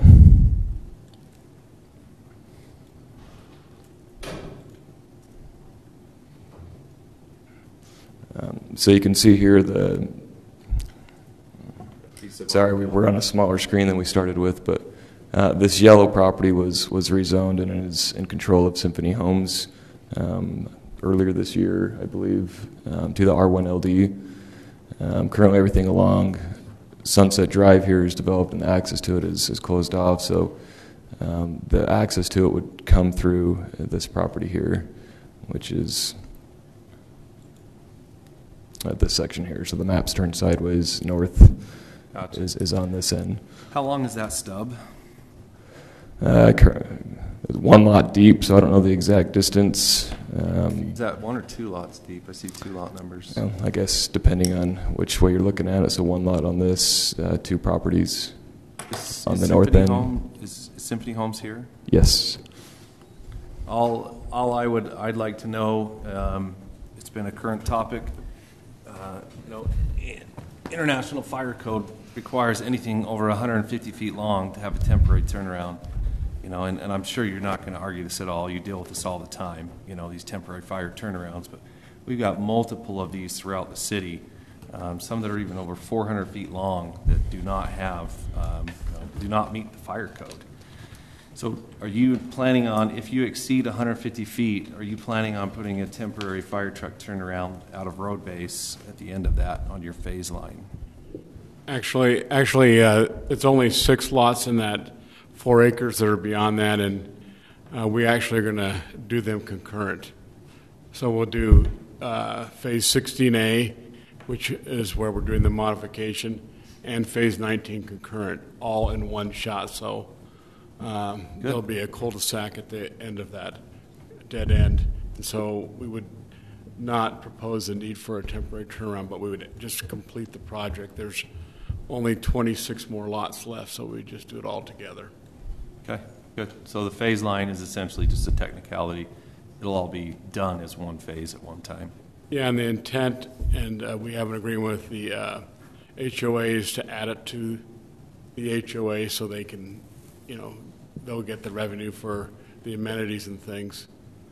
So it is a different It's not part of the PUD, but it will be added to the HOA and function almost as it's part of the community. Okay. I'll perhaps leave it as a stipulation to a motion that if you don't, that you are required to put in a temporary, if you exceed the 150, the International Fire Code. I agree to that. Cool. Any other clarifying questions? Hearing none, I'd welcome a motion. For the record, I'm John Wheatley with Symphony Homes, just so. Thanks, John. Nice to meet you, John. I'll make the motion that we adopt the amended development agreement for Sunset Equestrian Estates. I'll second that. Thank you. A motion by Councilmember Snell and a second by Councilmember Lee, as outlined. Does council want to take the opportunity for additional comments? Hearing none, Councilmember Garn, will you start a vote? Substitute motion is all. No comment. Okay, make your substitute motion. Substitute motion that if the developer chooses to change their mind down the road due to any kind of circumstances, if we don't have an exact measurement on that, if it exceeds 150 in length and doesn't meet the International Fire Code, I would recommend that we put a stipulation in there that it needs a temporary fire truck turnaround to meet fire code, which we also have adopted here in Kaysville, Chapter D of the fire code. So I would motion that we ensure that it will adhere to that. So is that still a motion for approval of the final plat with that stipulation? Yes. Thank you. Is there a second to the substitute motion? Hearing none, the substitute motion dies for the lack of a second, and we are back to the original motion. Does anyone wish to take the opportunity to speak to those motions? If not, we'll begin a vote. Councilmember Garn, will you start a vote? Aye. Nay. Aye. Aye. Aye. Thank you. Motion carries 4-1. Next on our agenda is canvass results of the municipal election held on November 7, 2017. Turn the time to City Recorder Maria Devereaux. So you have in your packet the election summary report from Davis County. That's for the election held on November 7th. We did upload another. I did upload another version. It was very. It was only three votes different. That was the only difference. But if you've had a chance to look at it, Kaysville City Mayor, the total votes 7,095. Lorene Kamalu had 3,294. Katie Witt, 3,801, and then Kaysville City Council. James Hansen, 3,834 votes. Michelle Barber, 3,741 votes. Randy Von Bosti, 1,539. And Susan Lee, 3,672. So I'm just looking for approval of the canvass, the election. Thank you, Council. Any clarifying questions? If not, I welcome a motion. I'll motion that we approve the election results. It's fantastic. I'll second it. Thank you. A motion by Councilmember Adams and a second by Councilmember Lee for approval as outlined. Does anybody want to take the opportunity to speak to the motion? Hearing none, Councilmember Adams. Vote. Aye. Aye. Aye. Aye. Aye. Thank you. Voting is unanimous. Next on our agenda is Great Salt Lake Legacy Parkway Scenic Byway Extension Resolution.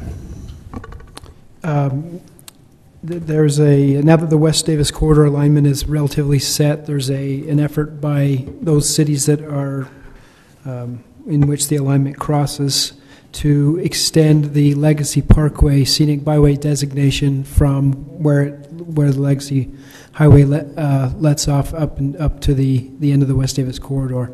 So it would just extend this designation through. Is it Syracuse? Where does it? West Point? Does it go north of West Point? It goes up to Clinton. It looks like into through Clinton West even? Point. Yeah, eventually, where it ends on Antelope and Syracuse. That was in the initial discussion, and now they're saying that would probably be really unfair to Syracuse to dump 4 lanes of traffic or 2 lanes of traffic onto Antelope. So I think it will make its way into West Point somewhere, probably to 193. Okay. But this resolution is just voicing support of that effort. There are some key benefits to having a scenic byway designation on this road. One of them is that you can't have billboards. I think that's probably the driving force in most of this effort. But it's also preserves corridors for scenic beauty and for wetlands and other I think there's 6 designations, intrinsic qualities, I think they call them, in a scenic byway. But this resolution doesn't do that. It just voices support for the effort to do that. So. Thank you. Any clarifying questions from council? Hearing none, I'd welcome a motion. I'll make a motion to accept the resolution extending the Legacy Parkway Scenic Byway. Second the motion. Thank you. A motion by Councilmember Lena, second by Councilmember Adams for as outlined. Does anybody care to take the opportunity to speak to the motion? Hearing none, Councilmember Lee, will you start a vote? Aye. Aye. Aye. Aye. Aye. Thank you. Voting is unanimous. Next on our agenda is consideration of cancellation of City Council meeting on December 21st, 2017. Do you want me to take this one? Sure.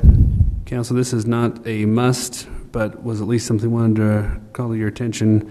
Christmas Day this year is on Monday, December 25th. Christmas Eve is on Sunday. So our council meeting will be held, is currently scheduled, the second meeting in December on Thursday, December 21st. The Friday the 22nd will be the last work day, and depending on how many people are actually working that day, we just wanted to pose the question city council meeting and get a better lay of the land if you'd like, but whether or not we have business that needs to take place that night is probably still left to be seen, but wanted to get your consideration or thoughts there, or we do nothing and we can talk about it on the 7th. Mayor, I'll support you in that. I'll make a motion that we forego that meeting. Thank you. Is there a second to that motion? All right, the motion dies for lack of a second. Yes, I really wanted the meeting to reverse psychology.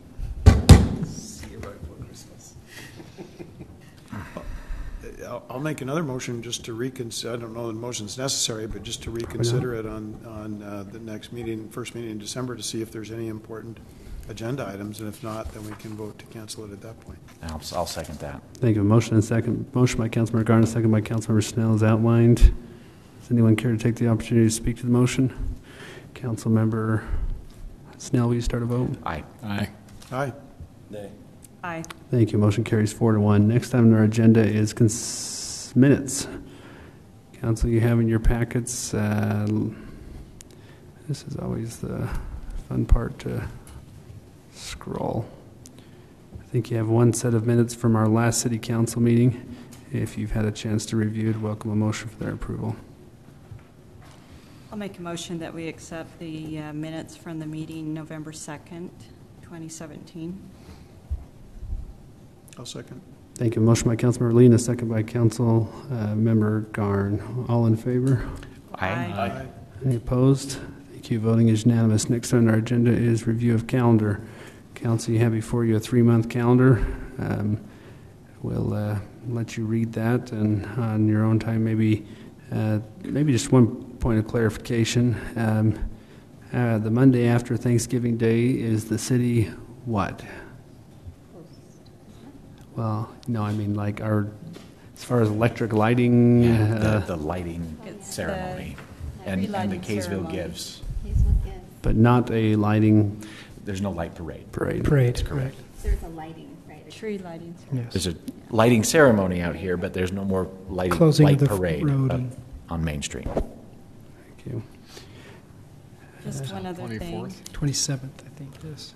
It's on Monday the 27th. Monday. Okay.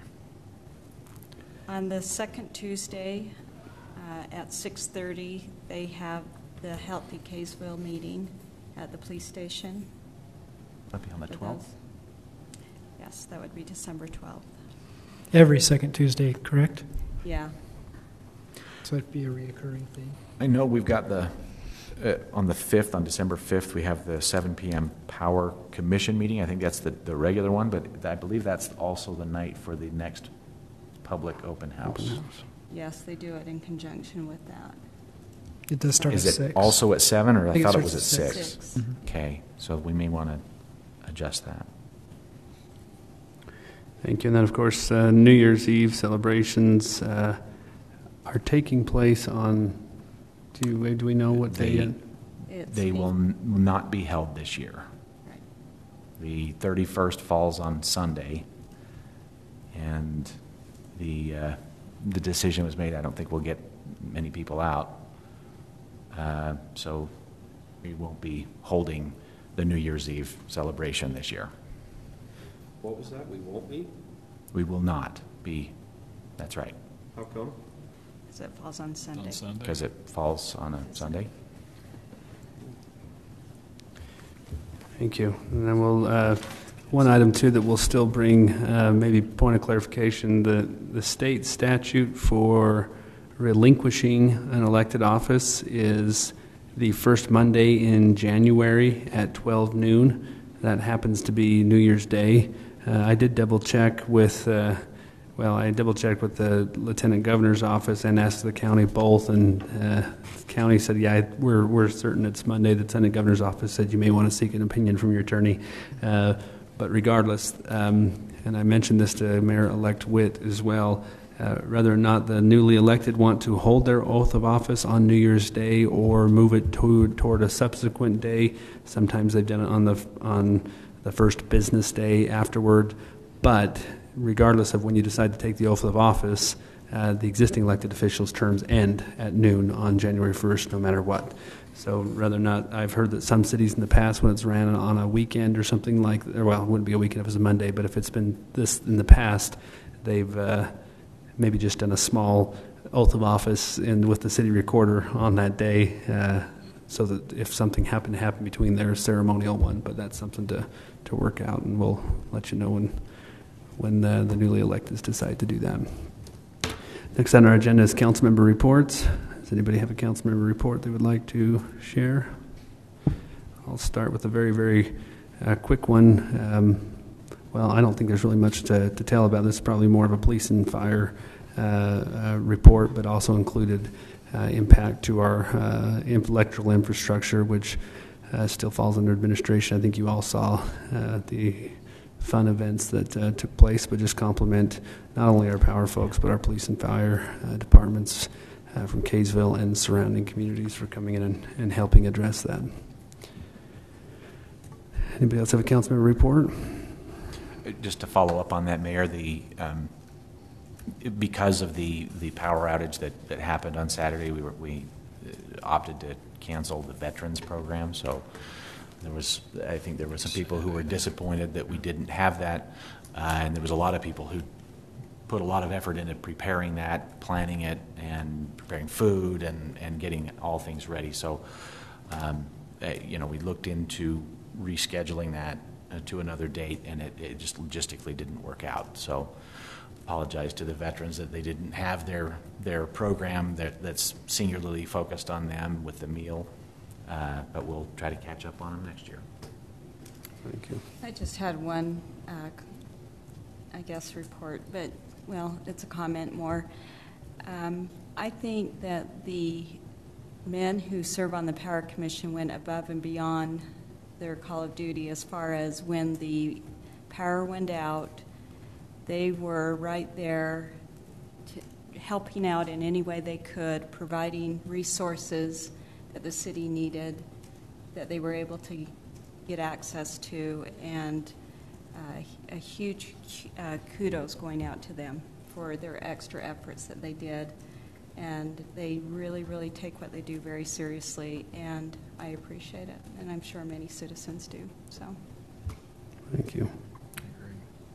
Given the fact that that's a current project, is there a way that we could investigate, a redundant system coming over to the east side, and not just in passive in comment, future agenda item, however we want to look at that, or maybe the commission could take a look at that. Is there a way that we can get a looped system to feed the east side? I know that this was kind of a freak accident, probably like a 100-year storm type of event, but it taught us a lot. And even furthermore than that, on that pole that got hit, if there's a way that we could put some protection around it, some protective, crushable barriers around that pole, so that that pole is a little bit more fortified, and then again, if there's a way to get a loop going to the east side somehow. Stuff it'd be good to look into. Well, and I know that that's the goal for the power grid to eventually be able to loop in every direction. They're pretty close to that. If you notice, there was only one section of Kaysville that was without the power, and it's because of the efforts they've already done to the system in upgrading and doing a lot of that work already. Well, I sense you took that as a negative. It was meant to be delivered as a positive, as support to them if they need money, resources, whatever. I took it, but I just was giving you an update that's why, because they're getting to that point where it's almost all done. So. Take your word for it. Thank you. Any other council member reports? Hearing none, we'll welcome a motion for adjournment. I'll make that motion. Second. Thank you. A motion by Councilmember Lena, second by Councilmember Page to adjourn. All in favor? Aye. Thank you, everyone.